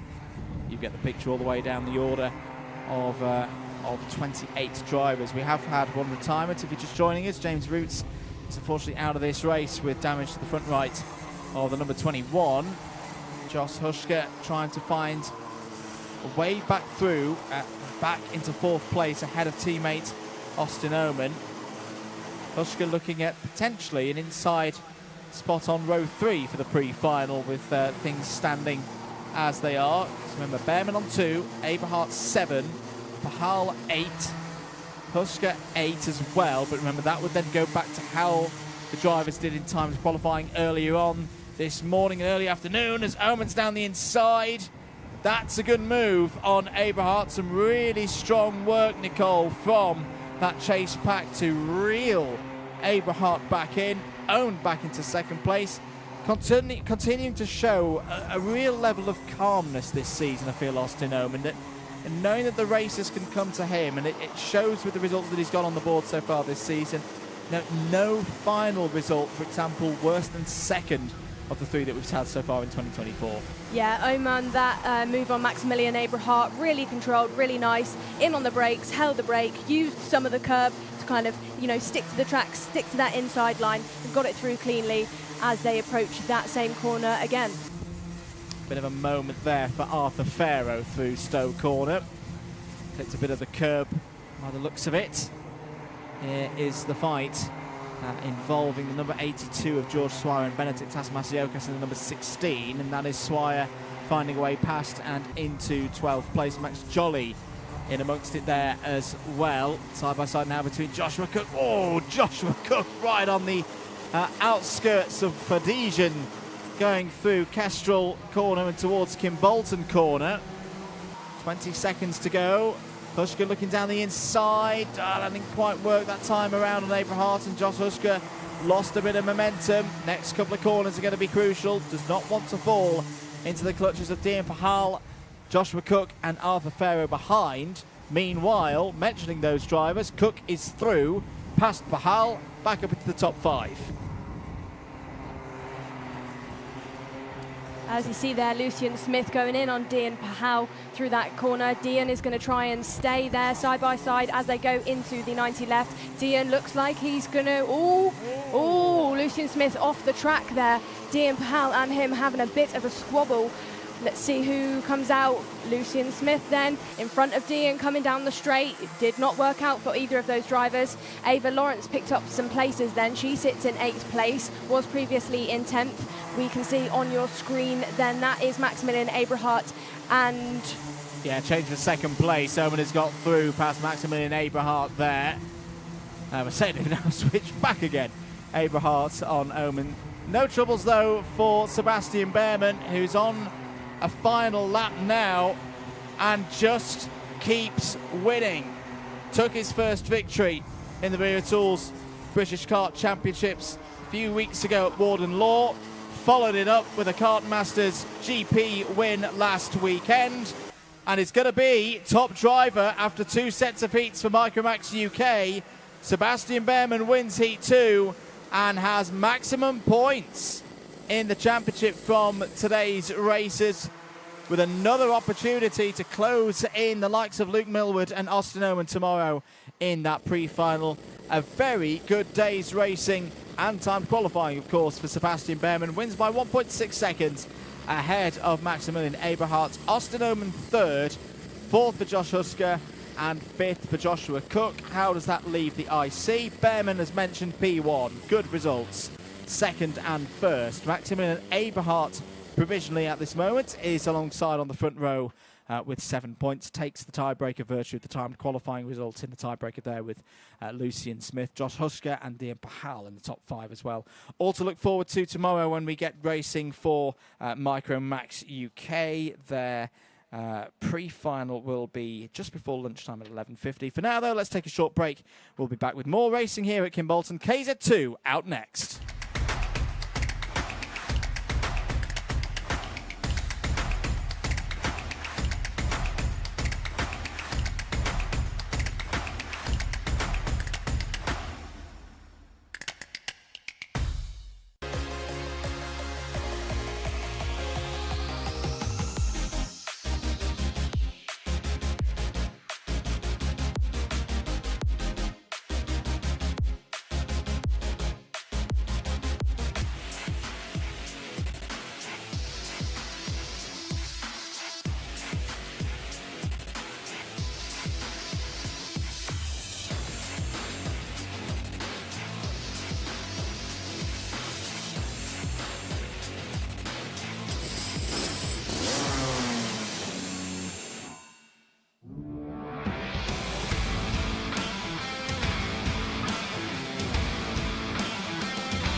KZ2 take us into race 10 for their second heat. Jake Weston starts on pole position, is joined by Ella Stevens on the front row. Charlie Turner and Josh Price on row number 2. Derek Morgan and Sam Ward go from the third row of the grid. They're ahead of James Glenister and Miles Murphy on row 4. Row number 5 is Ashley Lewis and Ryan Green. 6 is Lee Ward and Daniel Sabula. 7 will be Brian Kittle and George Barker. And rounding out the grid will be Bryn Kinch. So, news from the first race. We saw an investigation notification for kart number 16, Jake Weston. Nicole Sutherland, you are absolutely spot on. Jump start for Jake Weston. That is a plus 5 second penalty. So the confirmed result of Heat 1 was Miles Murphy took his first heat victory of the year so far from Charlie Turner. Josh Price, Jake Weston is classified 4th. 5th for James Glenister, Ella Stevens, Ryan Green, Lee Ward, Ashley Lewis and Sam Ward. That was your top 10. There were also penalties out there for Sam Ward. He got a 5 second for an incorrectly positioned front fairing. Dropped him down from around 6th, 7th place. So that's all in the records. That's all in the history books. Can we see another rocket-like start from Miles Murphy? Because the win that he inherited from Jake Weston was all from his start on the 4th row of the grid. Just see him in the centre of your picture at the back there. The number 4, brightly coloured, liveried, red and yellow Demon Tweaks machine. There is your championship leader, Josh Price, starting on the 2nd row of the grid. Control will be handed over to race director Nigel Edwards to get this one going for the second heat in KZ2 today. Once the flag marshal is ready for this one to begin. Here we go then. Eyes on the lights once again here at Kimbolton, the second heat of KZ2. 1 light, 2 lights, 3 lights, 4 lights. And away we go. Good start for Weston. Good start for Ella Stevens as well. Problems for one of the rush performance entries towards the back of the field. It's a steadier start for the front runners. No one's made big ground yet, apart from Miles Murphy, who's already gained 3 spots. Is up to 5th place. Into the Dan Weldon corner for the first time. Good start from Jake Weston. We saw him be able to do this in the first race, Nicole. Can he do it again? Oh, he's lost the lead. Josh Price has come through to take the lead on lap number 1. Ella Stevens having a much brighter start to this race. Remember, she fell down to around 10th place on the first lap of heat number 1. It's held there in 4th, so it's Price and Weston, Turner, Stevens, Murphy, Morgan, Sam Ward, Glenister, Green, Lee Ward, Sebula. Barker's had a good start, up 2 spots to 12th ahead of Ashley Lewis and Bryn Kinch. Byron Kittle was the driver in trouble at the start, has not registered that first lap here in KZ2. Dropped back a couple of places, but like you said, Ella Stevens had a much better start that time. We have behind her Miles Murphy. Miles, we didn't quite see the jump that he made on the previous race, which was, for me, I was quite excited about that, how you go from the 4th row to the 2nd within about 10 metres, but they are sitting together in 4th and 5th. Miles up by 3 positions though, so we'll have a look to see if he tries to have a go at Ella Stevens. Josh Price there on your screen, leading teammate Jack Weston. Charlie Turner, 2nd place here last year. As you can see, changing gears through there on your screen. So physical, this class. I really don't, I have so much respect for these KZ2 drivers, like I said earlier, because I absolutely could not hang on to one of these. Into Stowe corner. So. Oh, Ella Stevens getting it done on Charlie Turner, then through the willows. Yeah, it's a bit of a bulking there for Charlie Turner. Wasn't quite able to get the speed off of Stowe because Jake Weston's number 16 kart was possessing that bit of space in the time and space continuum, and that's what allowed Ella Stevens to get through down the inside. Good move for 3rd place. This could be quite an important one in terms of championship. Remember, we're into the 2nd half of the season for KZ2. Their season weekends following a pattern of being alongside the Rotax runners for a single round, then with the Iamis for a double header. So this, of course, alongside the Rotax runners once again, meaning they just got the single round this weekend, and then they have their season finale up at Three Sisters later on in the year, and that will be another double header. And I just start to look at the championship scores at this stage of the season. Josh Price, with this lead at the moment, is also taking pole position for the pre-final tomorrow, and again 65 championship points. His lead is 20 points in terms of the championship stakes over Charlie Turner. Charlie Turner right now is looking at 4th place in the IC. That is a bit of a turnover in points for Turner. He needs to find a way through past Stevens. As out of the race is Ryan Green. That's a problem for the number 97. Will still get points for 13th place. It's not a final, but again, when you can see your championship leader at your championship rival at the very front of the field, and you've got one of his teammates in between you and him, this could be a bit of a test for a driver in Charlie Turner's scenario right now. Charlie Turner, though, has been in the paddock and in one of these karts for quite a long time. I think he's experienced enough to kind of know how to handle the pressure of that, and I think, he will know what the score is, both with Josh Price being at the front and with having Josh Price's teammate slotted in between them. And the difficulty of Ella Stevens, who we know has very good pace in the second half of these races, and we're not too far away from that now. End of lap number 7, as down the inside goes Weston for the lead. Weston takes the lead as Stevens fights through, trying to go around the outside of Josh Price, and a problem there off of the corner for Ella Stevens. Did she miss a gear? It's all gone wrong for the E-plate. She really missed out coming out of the willows there after trying to get that move done. Oh, real shame for Ella Stevens. Nearly had second place in her hands, but now has got to do it all again. Has fallen down behind James Glenister and Derek Morgan into 7th place. So, well, that was quite unexpected. But again, Jake Weston has got some really, really good longevity in terms of pace this weekend. We saw him in the first heat, Nicole, under a bit of pressure from arguably more experienced heads in that Moore Racing awning this weekend. The likes of Miles Murphy, the likes of Josh Price, but he was up to the challenge.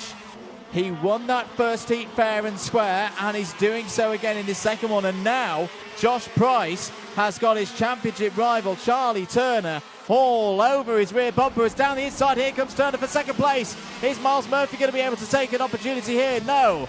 Price slots in there into 3rd place, but good move from Charlie Turner. While there were going to be questions asked, could Charlie Turner fight back?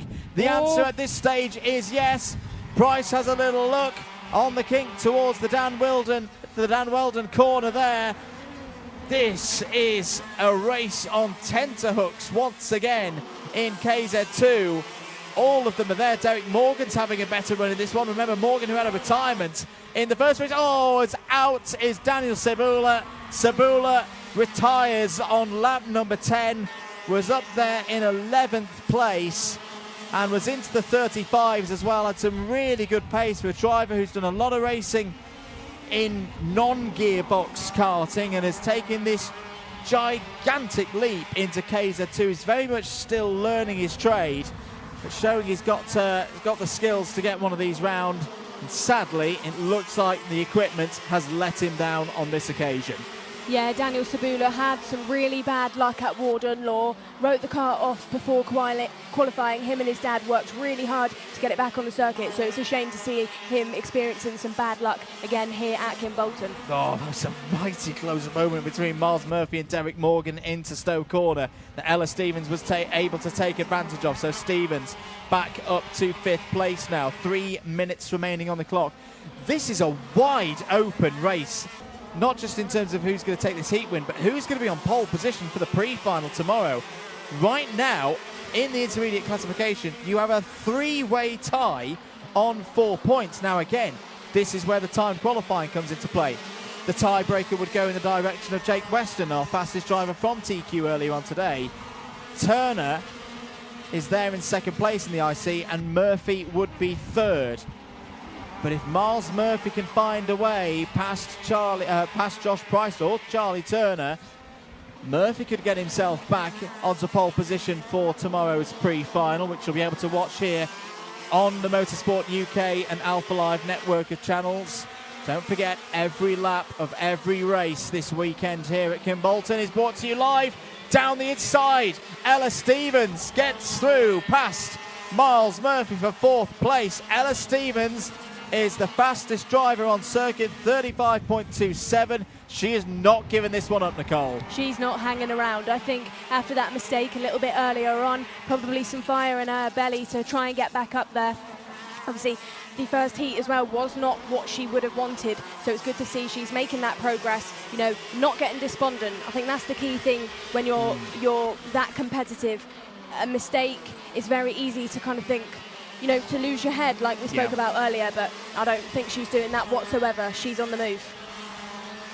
So just under 1.5 minutes remaining on the clock. Weston's lead is 0.8 of a second. Charlie Turner holding on to 2nd place. Actually more than holding on to 2nd place right now. He's got a 1.3 advantage there or thereabouts over Josh Price. Josh Price is now, well, it's gone from looking pretty comfortable at the front of this field, now having to work for everything to keep Ella Stevens behind for 3rd place. Weston and Turner right now in terms of the intermediate classification will be on the front row of the grid for the pre-final tomorrow. Hearing that Lee Ward may be in trouble. Just seen on our screens that the number 10 on the timing information has entered pit lane. It's been a tough weekend so far, it would seem, for Lee Ward. It was just down the road near Brixworth. Has not been the kind of weekend that we saw for Lee Ward last time out at Shennington, but tomorrow is another day. That could all change once we get to the pre-finals and the finals.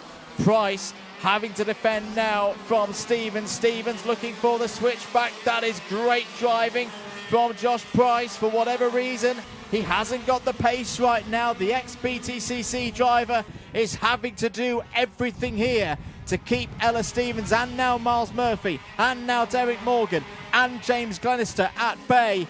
This won't be a completely defining drive in terms of the round this weekend and the championship, but you'd never know come the end of the season how key holding on to what is currently 4th in the IC could be in terms of championship points. On to the final lap then, through Stowe. More good defence from Josh Price through the Willows. Jake Weston, though, Nicole, is away and gone. He's going to have pole position for tomorrow's pre-final. This has been a superb drive from Jake Weston. Jake Weston, I think, got his ticket for that pole tomorrow for the pre-final and just wandered off. Jake Weston, well, I think he's going to hold on to this one. Lost the first one on a jump start. Another checkered flag being taken by Jake Weston. And as long as he can hold on to that one, of course, he'll have to go through scrutineering and any post-race checks. But right now, just Jake Weston, P1 in Heat 2, P1 in the intermediate classification. A great drive from Jake Weston. Charlie Turner fights through as Charlie Turner does. 2nd in that one and 2nd in the IC as well. Charlie Turner will be on the front row of the grid and will take a decent haul of points in terms of championships. 62 of them will just pull in a few more points on Josh Price. That's because Miles Murphy was 3rd in the IC. Josh Price was 4th. Ella Stevens 5th. James Glenister 6th. Sam Ward and Ashley Lewis completing the top 8. But Weston from Turner, Price, Stevens, Murphy are top 5 in heat number 2.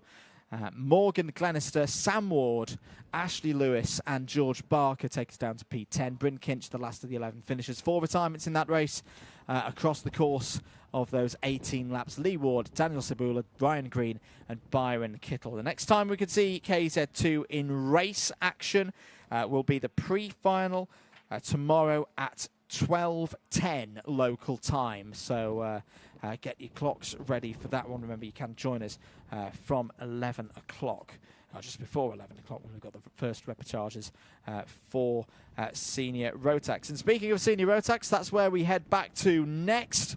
2 more races to go here today at Kimbolton. It'll be the third heats for both Senior Rotax and Junior Rotax, the A versus B races. Always tantalising prospects through these heats. and it'll be the one that will decide who will be on pole position for Senior Rotax's pre-final tomorrow, and of course who will make it through to the top 28 and not have to rely on the repechage tomorrow. Nicole, KZ2, some really interesting racing again today, and a bit of a surprise in terms of the form book from what we saw at Warden Law and what we've seen at Shennington earlier this season, that it's Jake Weston, the driver to beat this weekend. Yeah, not what we've seen before, but then I think every round of the KZ2 has, so far in this championship, has been very, very different. At both Warden and Shennington, we did see a lot of retirements throughout heats and finals, I think, which really shook up the championship overall and has made things quite different going into this round. Next up then will be the Senior Rotax, but I think quickly we're going to hear a word from Rotax.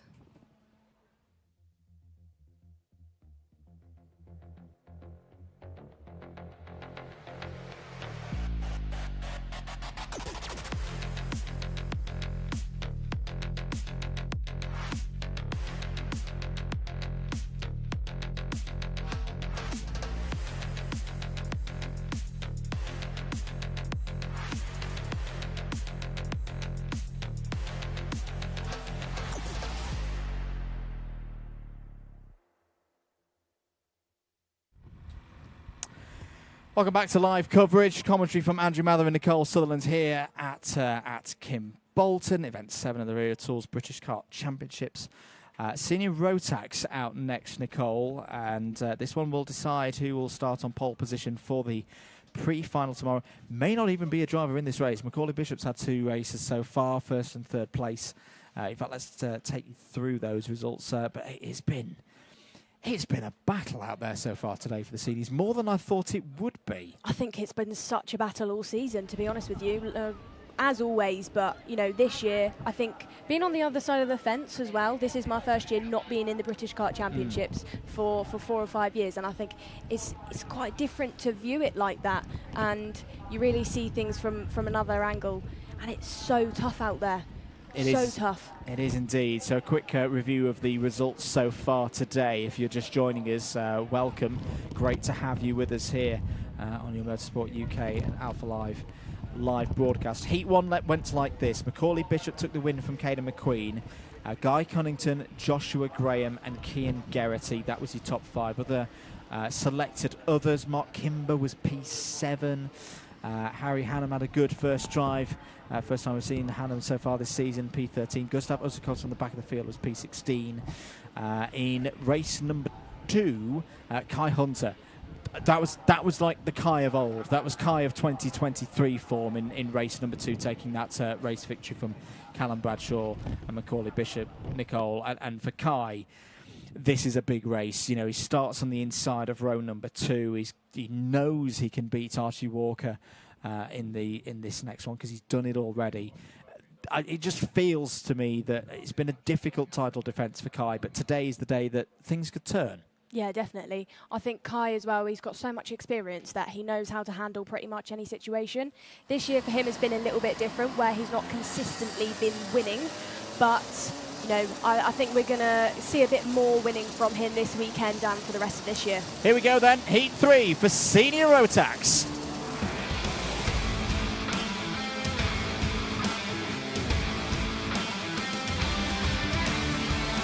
Let's whiz through this grid. Archie Walker and Guy Cunnington on the front row. Kai Hunter and Cian Geraghty on row 2. Callum Bradshaw and Rachel Robertson go from row 3. Then it's Brandon Klein-Nagelfort and Joshua Graham on row 4. Tristan Rennie and Mark Kimber on row 5. Louis Weaver and Jack Collins on 6. 7 is Jack Lilly and Harry Hannam. And row 8 is Archie Buttle and Teddy Pritchard-Williams. David Al-Lechner and Luke Bates start on row 9 ahead of John Brown and Benjamin Southgate, who complete the top 20. Tyler Harris and Ollie Goodyear on row 11 ahead of Sam Baker and Adish Mehta on row 12. Zach Heslop and Zav Chapman-Lewis start on row 13. It's a 28-kart field completed by row 14, Alex Duncan and Gustav Usakovs. And we are ready and racing. Green lights at the first time of asking. Into turn 1, Guy Cunnington trying to fight round the outside. And he's done it. What a superb start for Guy Cunnington. Takes the lead. Kai Hunter's immediately up to second place. Archie Walker's trying to fight back there in third. Into Derricks for the first time. You don't often see it, Nicole. Often starting on the outside, it can be a really difficult place to be, but it's one of the great things about this Kimbolton circuit that if you've got the pace, if you've got the confidence, you can sling it around the outside. But if you're Kai Hunter, you could do that down the inside. Takes the lead at the end of lap number 1, knowing that a win in this one will give him pole position for the pre-final tomorrow. Archie Walker fighting with Callum Bradshaw there for 3rd and loses out in that one. Bradshaw is up to P3. Big movers on that first lap. Luke Bates is up 4 places to 14th. A couple of drivers up 3 spots as well, including Harry Hannam, Teddy Pritchard-Williams as well. In fact, your biggest mover of all, Gustav Ozakov's up 5 places to 23rd. Guy Cunnington and Kai Hunter then pushing away nicely so far. As we saw previously, Archie Walker was defending from Callum Bradshaw slightly, but it was strange. He defended and then he kind of looked like he just let Callum go. As we see then, Archie sat on the white line going into the first corner. Stowe. Kai continues to lead from Guy Cunnington. That first corner move though from Guy, I think was one of those things. You can use the rumble strip going into Willows. He used it, he used the track and got a really nice run. He did indeed, and the moment it's good for second place in this race. Long way to go in this one, ladies and gentlemen, but right now your intermediate classification has Kai Hunter P1, 0 points, virtue of 2 first places. Macaulay Bishop will be watching this race eagerly. He's currently second place. There's a problem for the number 70 there. That's Sav Chapman Lewis for GW Racing, who's fallen to the bottom of the order. Warning flag for the number 7 of Archie Walker. So Bishop right now would be on the outside of row 1 for the pre-final. 1st and 3rd, remember the results for Bishop. Guy Cunnington would be on the inside of row 2 with 5 points and would be joined by Callum Bradshaw on that row. So all of these positions here, very tight, very compact in terms of the points. The level of racing so far this season in senior Rotax for the Wera Tools British Kart Championship has been 10 out of 10. That was a good move. That was Brandon Klein-Nagelvort down the inside on Cian Geraghty for 7th place. Mark Kimber been away from the Wera Tools British Kart Championships for a while. Been racing a lot in Europe, of course, and could be another driver with eyes on September, perhaps later in the year at PF International. Looks like he's getting back into a rhythm. He's gained 4 places in this race so far, Nicole. It's back into 6th place. Yeah, we had the conversation earlier, didn't we, Andrew? Questioning, is Mark here potentially to be helping teammates? We don't quite know, not been able to catch up with Mark. But, as we see him take a little bit too much rumble strip there going into the last corner, that gives Brandon Klein-Nagelvort a perfect opportunity to go back in on Mark. Mark, having a look again on Brandon, and he's got the move done. Teammate Cian Geraghty is going to follow him through. Is Jack Collins going to have a look as well? No. Cian falls back again. Brandon gets the cut back on him, going in defensive, then into the tight left-hander. That's given Mark a little bit of breathing room. Mark here last year had a DNF, I believe, so I think he's probably maybe here to help a few teammates, maybe here just to have a bit of fun, maybe here to a bit of a redemption drive from last year. I don't know. Maybe so. 6 minutes of this one to go. Brandon Klein-Nagelvort looks down the inside of Mark Kimber once again. Sweet move through into 6th position. Keep an eye on Jack Lilly as well. Jack Lilly is up to 11th place in the number 33, and another driver we saw have a very strong second half of the race in his previous one. Warning flag for Teddy Pritchard-Williams. Pritchard-Williams up to 13th place as Brandon Klein-Nagelvort trying to make his number 93 DHR prepared machine as wide as possible to keep the likes of Kimber Geraghty. Jack Collins having a really good one. Yeah. Good to see one of the Pro Trains up there in the top 10.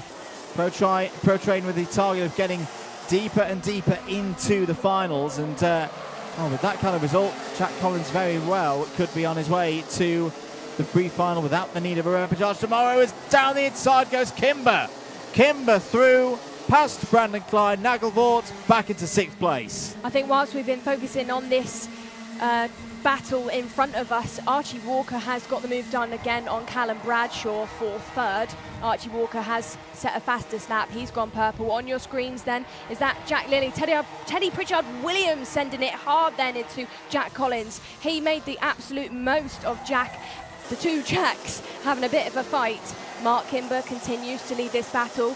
That there on your screen, who is that KR Sport driver, Andrew? It's Archie Buttle. Archie Buttle coming through the order is now up to 13th place as a change between the Strawberries. The Strawberries having a fight there through the Willows. Well, there we go. Kimber and Geraghty going toe-to-toe. King Geraghty, who was a big part of things last weekend at Kart Masters. Huge part, yeah. 4 minutes of this race to go. Kai Hunter leading by 0.3 of a second, but that battle hasn't quite ignited yet. Guy Cunnington is holding the pace, though, of Kai Hunter off of your screens. Good drive as well from Louis Weaver. Good to see the GMS karting effort there up in the top half. Oh, clip the curb then, Kian Geraghty through Stowe. Yeah, just unsettled the number 11 a little bit there. Warning flag for the number 37 of Tristan Rennie, as again Geraghty having to defend from Brandon Klein-Nagelvort there for 7th place. Rachel Robertson has had problems in this race, unfortunately. He's down to 20th place. It's just starting to spread apart a little bit now. Have the Strawberries got the speed to race off the front of this pack? Gotta say, fully impressed with Harry Hannum in that JDR prepared number 39. First run this season, we're deep into a season here in the Rear Tools British Kart Championships. Harry Hannum has thrown his hat into the ring today and is performing to a very high level. Good to see that he's potentially going to be in that pre-final, not need a repechage. And good to see how he can perform over the course of the weekend. Harry as well, of course, like you said, kind of wild card entrant. He's not really got anything to lose. No. So you drive like that, I think, when you're doing it just as a one-off, nothing to lose, all sends, I think. All sends, but also racing efficiently as well. He's not having, he's not getting in too much bother out there. He's keeping himself well positioned in these races with the country's best. Some would say even the Europe's best, if not the world's. As I say, there's several drivers in this race who I expect to be seeing going on to PF International in September for those World Championships held on Motorsport UK soil. There is the number 12 of Jack Collins. Just lost a couple of positions in this last couple of laps. He's still there in the top 15. Well, we were just saying about... That's Walker. That's Archie Walker from 3rd place. Now, what has happened there for Archie Walker? He was not in a direct battle from our position with Guy Cunnington. But either way, Archie Walker has lost 6 seconds there and is now in 6th place. Joshua Graham and Callum Bradshaw seem to be quite close together there then. So I'm questioning if Archie and Callum had a coming together. We don't know. It wasn't on the screens. But, yeah, that's not what Archie would have wanted at all. Well, he's still holding in a good position. But, I think it's reasonable to expect that Archie Walker's not going to be a very happy driver at the end of today, because results have not gone his way, having been on pole position and has taken overall pole position in senior Rotax. Look at this. This is looking more like the A14 on a Friday night than a kart circuit. This is hectic stuff once again in senior Rotax. And again, we talked about in other categories, this is where you can gain a lot in the last minute of a race, but it's also where you can lose a lot.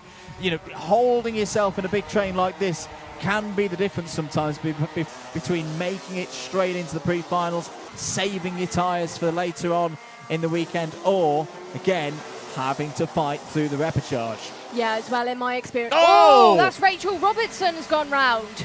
Rachel, she was having a really good run of things this weekend at Kimbolton, but that is a spanner in the works for her. And I think that was a moment with John Brown. It looked to be one of the Craft Motorsport entries in close quarters there. 5 seconds to go.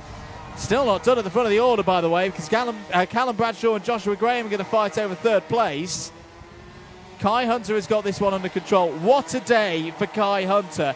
Kai Hunter, ladies and gentlemen, is back, and back with a vengeance. Time is up. Last lap board is out.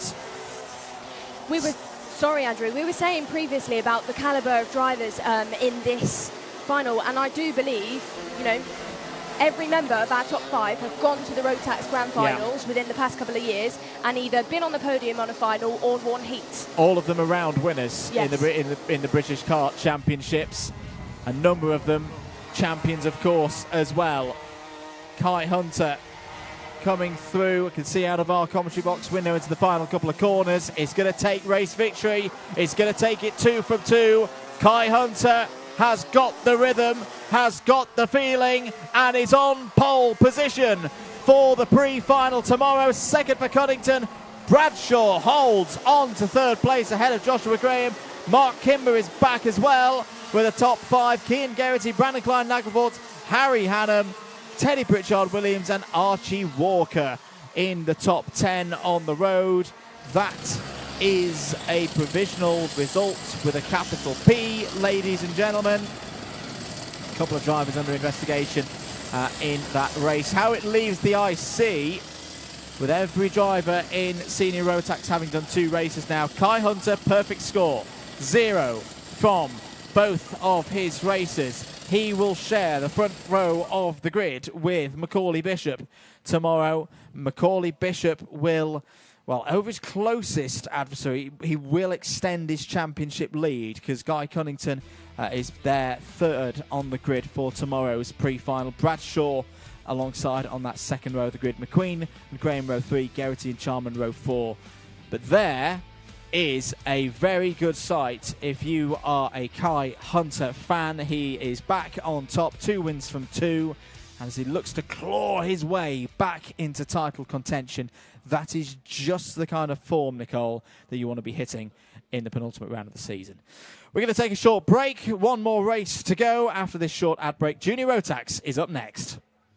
Full weekend hospitality at Wilton Mill. Experience the final round of the Rotax British Kart Championship with VIP hospitality. Following feedback from competitors, teams and parents, Motorsport UK in conjunction with Wilton Mill are delighted to offer full weekend hospitality, including tea and coffee, soft drinks, breakfast and lunch, high-speed Wi-Fi and access to the live stream action. Limited availability, so get your tickets now.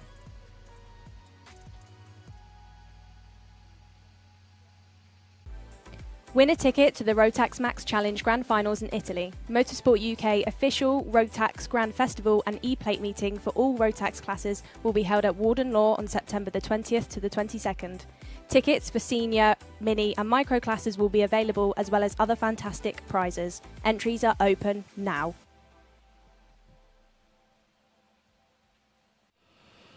Fantastic stuff indeed. Very much looking forward to the Rotax Max Grand Festival later on in the autumn. In fact, not even that far away. It's not that far away from September. Where has 2024 gone?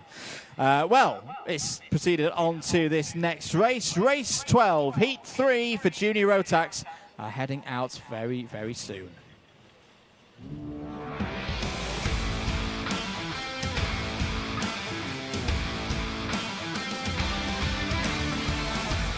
Who is going to be on pole position for the pre-final tomorrow? Let's find out across the course of the next 10 minutes plus 1 lap, with Hugh Moulton and Harry Bartle on the front row. Charlie Neve and Lizzie Mentia start on the second row of the grid. They're ahead of Ryan Gandor and Joshua Turnbull. Row 4, Finley Jones and Thomas Min-Spearing. Zach McDonald and Thomas Behrman start at row 5. 6 is Joshua Smith and Ariman Van Zyl. 7 will be Joe Anderson and Emily Cotty, and row 8 is Cole Denham and Samir Paul. Isaac Barker and Kai Clark start on the 9th row of the grid. Owen Neve and Charlie Cox go from row number 10. John Richardson and Victor Hansen look to move up from the 11th row of the grid. They're ahead of Ben Horner and Finley Buck on row 12. Kai Veach and Charlie King on row 13, ahead of Sebastian Lusch and Stanley Clark on row 14. It's the 30 kart field completed by Joel Dixon-Cohen and Shane Chandaria. 15 drivers have already completed their heats in Junior Rotax. What about the remaining 30? We're green and racing. 10 minutes plus 1 lap. Good start for Hugh Moulton. Bartle looking to the outside. It's going to get tight on exit there. There's at least one half spinner towards the back of the field. It might have been either an SBR or one of the Hunters, as out is the number 16 straight away. That is not good news for Joe Anderson. Started 13th on the grid, but will be classified outside of the top 25. Have a look at what the result was for Joe Anderson earlier, but I imagine that is going to be a bit of a tough ask now for Anderson to get through directly into the pre-finals tomorrow. Zach McDonald a little bit out on the curb there. Yeah, Zach there getting it wrong on the 90 left. That's left him vulnerable to Cole Denham, who's following him closely behind. Harry Bartle, not the start he probably would have wanted, sat there in third, but Hugh Moulton has just lost the race lead then to Charlie Neve. Charlie, rookie driver, leading very nicely. Hugh back in on him then. This has brought Harry Bartle back into the fight. Let's watch then Finley Jones, the 28th, see if he can catch on the back two of this battle for the front. Lizzie Mentier dropped 2 positions there into 6th. Lizzie had a really strong year last year, pace-wise. Not maybe where she wanted to be after qualifying it on the second row. I'll tell you what, it's a real big step up from Charlie Neve so far this weekend, because Charlie Neve's in another one of those drivers, you know, skirting around with the Repichargers and trying to make it through into the top 28. I think that's not going to be in doubt this weekend. I think sorry, Andrew, I think the great thing that Charlie's probably experiencing is being teammates with Harry Bartle, you know, using his data. That is critical for these drivers. Being able to have something like that makes the world a difference. Oh, that's 83 getting it a bit wrong there. Yeah, that's Samir Paul, the privateer running on the Tony Kart chassis there, having a bit of a slide through the entrance to Derricks. This is a battle for the lead. Moulton and Bartle. It's looking pretty close, and Bartle's got through. Bartle through into the lead at the end of lap number 3. Has already got 1 heat win so far this weekend to his tally. Very simple job for Harry Bartle in this one. Win and in, 65 championship points and a pre-final pole position. I tell you what, Strawberry Racing in this junior category this weekend, this season, they have stepped it up big time. Remember that result from the first heat? Bartle from Goff, Turnbull, West and Spearing. And Strawberry had the race win in the second heat as well, with Scott Marsh ahead of Hugh Moulton, Charlie Neve in third. You could forgive Hugh Moulton for starting to get a little bit sick of the back of the size of the back of a Strawberry Racing machine. As that down the inside is Thomas Minspearing. Nice move up to 4th place past the privateer Finley Jones. Thomas Minspearing second then here at the round last year. We're probably looking to transfer that second place into a win. Lizzie Mentier, though, still sitting nicely at the back of this front pack. Keep an eye out on her, because I think she will be able to make some moves there. See if she can get it done on Finley Jones, the 28. But yeah, Tom Minspearing, you know, a move in Stowe on Lizzie the lap before, a move on Finley then again. He was signalling quite passionately to Finley as well to chase that front pack. That's where you're aiming for. I think in the early stages of the race as a driver, there's no point in fighting, especially when you're in the contention for potentially the lead. You know, you're pushing forward and then leave it to a few minutes left. Absolutely. Good progress so far in this race, as we're having a look at the battle here between the number 71 of Ryan Gandor, Joshua Smith in there as well. Smith's just lost out in the battle for 9th place to Ariman Bansal. Good moves up through the order so far in this race. Owen Neve up 6 spots to 13th place is a highlight. Sebastian Louche as well is up 10 spots to 17th. Driver had a difficult qualifying and is trying to get back into that top 28. Joe Anderson, by the way, we mentioned retirement from the first race. It's going to be one of those where it might be okay, because he got a 9th place in his first race. It'll be a 30th place in this one, so if he does make it through to the top 28, it's not going to be particularly high up, but again, that top 10 in the first race might just be enough to squeak him through. Back at the front of the order, Harry Bartle leads by 0.36 of a second. Hugh Moulton, difficult spot this for Hugh right now, Nicole, from my perspective, because he's got nobody around him to help. He's got Neve and Spearing a little bit far off the back. He doesn't want to completely back off and fall into their clutches, but at the same time he could probably do with at least one of them being on his rear bumper, pushing along to pull Bartle back, because Bartle doing what Bartle does. He's just chipping away. It's hundredths of a second, but over the course of a few laps, you know, it's started to look like a quite stable lead for the O-plate holder. Yeah, I think Hugh, within this race, he's not got anybody to kind of help him. Back in the awning, I would say him and Harrison Crowther work quite nicely together. They do. That's maybe why we've been seeing Coles make some good progress throughout this season, as those two drivers, you know, kind of learning off each other. We saw some moves then into the last corner. Oh. Ryan Gandor is off. Again, that's Ryan. He had a shocker in the last one towards the later stages. I think maybe we're going to be seeing that driver through the repcharge. Lizzie then getting a bit muddled up going through the willows. Joshua Turnbull, teammate, see if he has a look or if they try and push forward together. I would say he's probably going to try and go in a little bit early, push to the front. Indeed, it's Thomas Behrman going through into 6th place. Thomas Behrman sitting inside the top 5 of the championship scores. And he has. Turnbull made the move on Lizzie. He's not hanging around. No, I'll say Joshua Turnbull. This is a big, big weekend for Joshua Turnbull. You know, had a very good run as Behrman is taking no prisoners.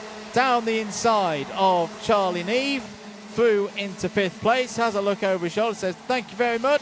I'll be on my way. Thank you very much for the rest of this evening." He's got Finley Jones. I tell you what, he's got the pace and the time on his side to pull this one back in and maybe creep onto the top 4 rows of the grid for the pre-final tomorrow. The order at the moment in the IC is thus: Bartle and Moulton unchanged at the front. Jack West, well, we said Jack West's results, 3rd and 4th, would be useful. At the moment, he's looking at the inside of row number 2 for the pre-final tomorrow, to be joined by Lewis Goff. Thomas Spearing, as things stand, would be on the inside of row number 3, joined by Charlie Neve, and Joshua Turnbull and Ariman Bansal on row number 4. That could still change between now and the checkered flag. 2 minutes and 30 seconds on the clock now, and the +1 lap. Finley Buck moving up through the order again. Nicole up 10 spots. Good drives as well from Sebastian Lucian. Joel Dixon Cohen is down the inside. Turnbull, nice move there, up to 6th place. Yeah, Turnbull, nice moves, like you said. And that is Charlie Neve then going back in on Josh. See if he has a look back through. No. Wonder if Lizzie Mentier will try and go in on the teammate, or if she'll choose to stick behind him. Defensive then, Josh goes into that left-hander. Charlie doing a nice job to stay steady, not make any mistakes. Thomas Behrman with the fastest lap, a 41.37, lapping really nicely. He's kind of lit things up a little bit later in this race. Normally you'd think it would be slightly earlier on, but he's getting faster and faster throughout. I think maybe something to think about, Andrew, is that obviously at the GP plate last weekend, Harry was your on-track winner, but for whatever reason, did not take the GP plate home. I think this weekend he's probably got a bit of motivation to say, you know, I'm still here. Yep. I can, you know, this weekend I'm going to take that trophy. Absolutely, and in terms of this championship fight as well, this is a good day for Harry Bartle through these heats, because, as mentioned, he's at the top of the IC, and you look down the list to see where's William Antrobus. Well, William Antrobus isn't in the top 8. Where's Harrison Whitacombe, 3rd in the championship? He's not in the top 8.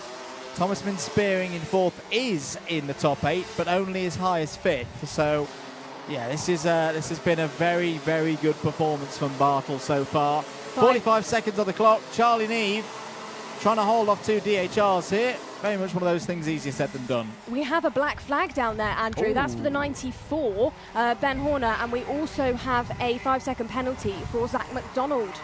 We do indeed. Now, the black flag is going to be for not abiding by the technical flag.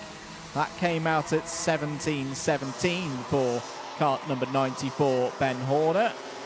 Well, it's 17:20 right now, so that's at least a couple of laps where Ben Horner has not served that. So it becomes a black flag. Charlie Neve holding on to 6th place here ahead of Joshua Turnbull and Lizzie Mentier, bringing Ariman Bansal into this fight. Bansal could see some gains here. 5 points behind Turnbull at the moment in the intermediate classification. So if Turnbull was to find his way through these three, and Turnbull was to slip back, that could be a change of who starts on the inside of row number 4. Time is up. Harry Bartle coming round the final corner on the penultimate lap now. Charlie Neve defends again.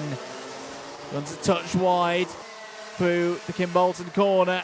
Oh, needs to be careful here that he's not being too defensive into Stowe corner.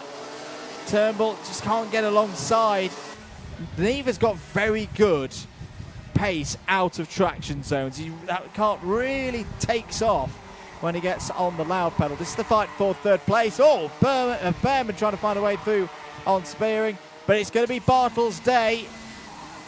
First stage of 3 this weekend. Harry Bartle is going to make it 2 from 2 in Junior Rotax. There is the checkered flag.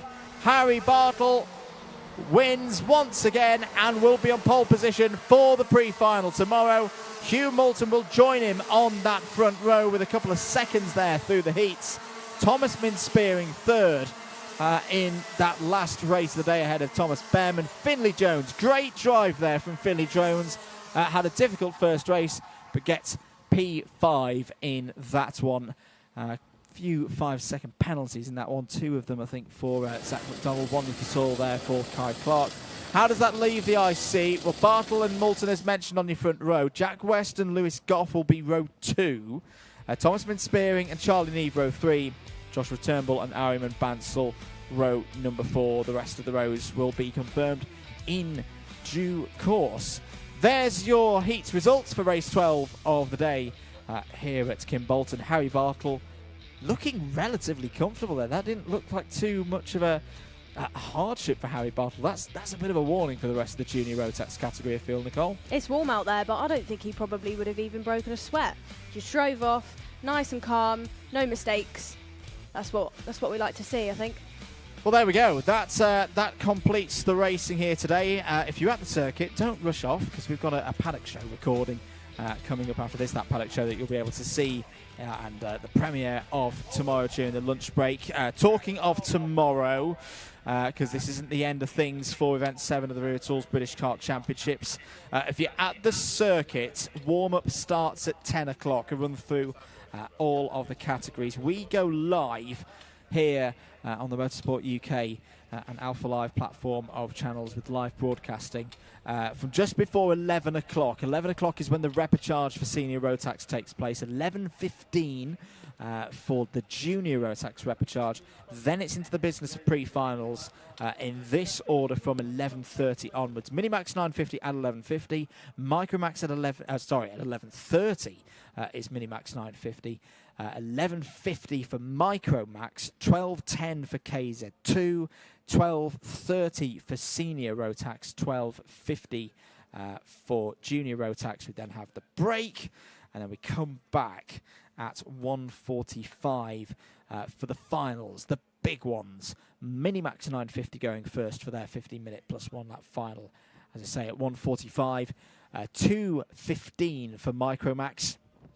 2:45 for KZ2, 3:15 for Senior Rotax, 3:45 for Junior Rotax. All of those times are available for you on the Motorsport UK British Kart Championships website. They are, of course, subject to change depending on how we go tomorrow. But great work as ever from the race officials here to have us on schedule as ever here for the Wera Tools British Kart Championships. Nicole, last thoughts before we sign off for tonight. We've seen some good racing today. Yeah, definitely. And I think tomorrow, what might shake it up a little bit, it's going to be really, really warm from what I've seen, as well as all of the fantastic racing that we always see from the Rotax grids. Yeah, I couldn't even put my money on anybody. Not that I would, but yeah, I could be anybody's win in every class. It could well be indeed. Well, that wraps us up here for Saturday for Event 7 of the Wera Tools British Kart Championships. We'll see you bright and early tomorrow for the repecharges, the pre-finals and finals. For myself, Andrew Mather, Nicole Sutherland alongside me in the box. Thank you very much for joining us here at Kimbolton. Have a lovely evening. We'll see you tomorrow. Bye-bye.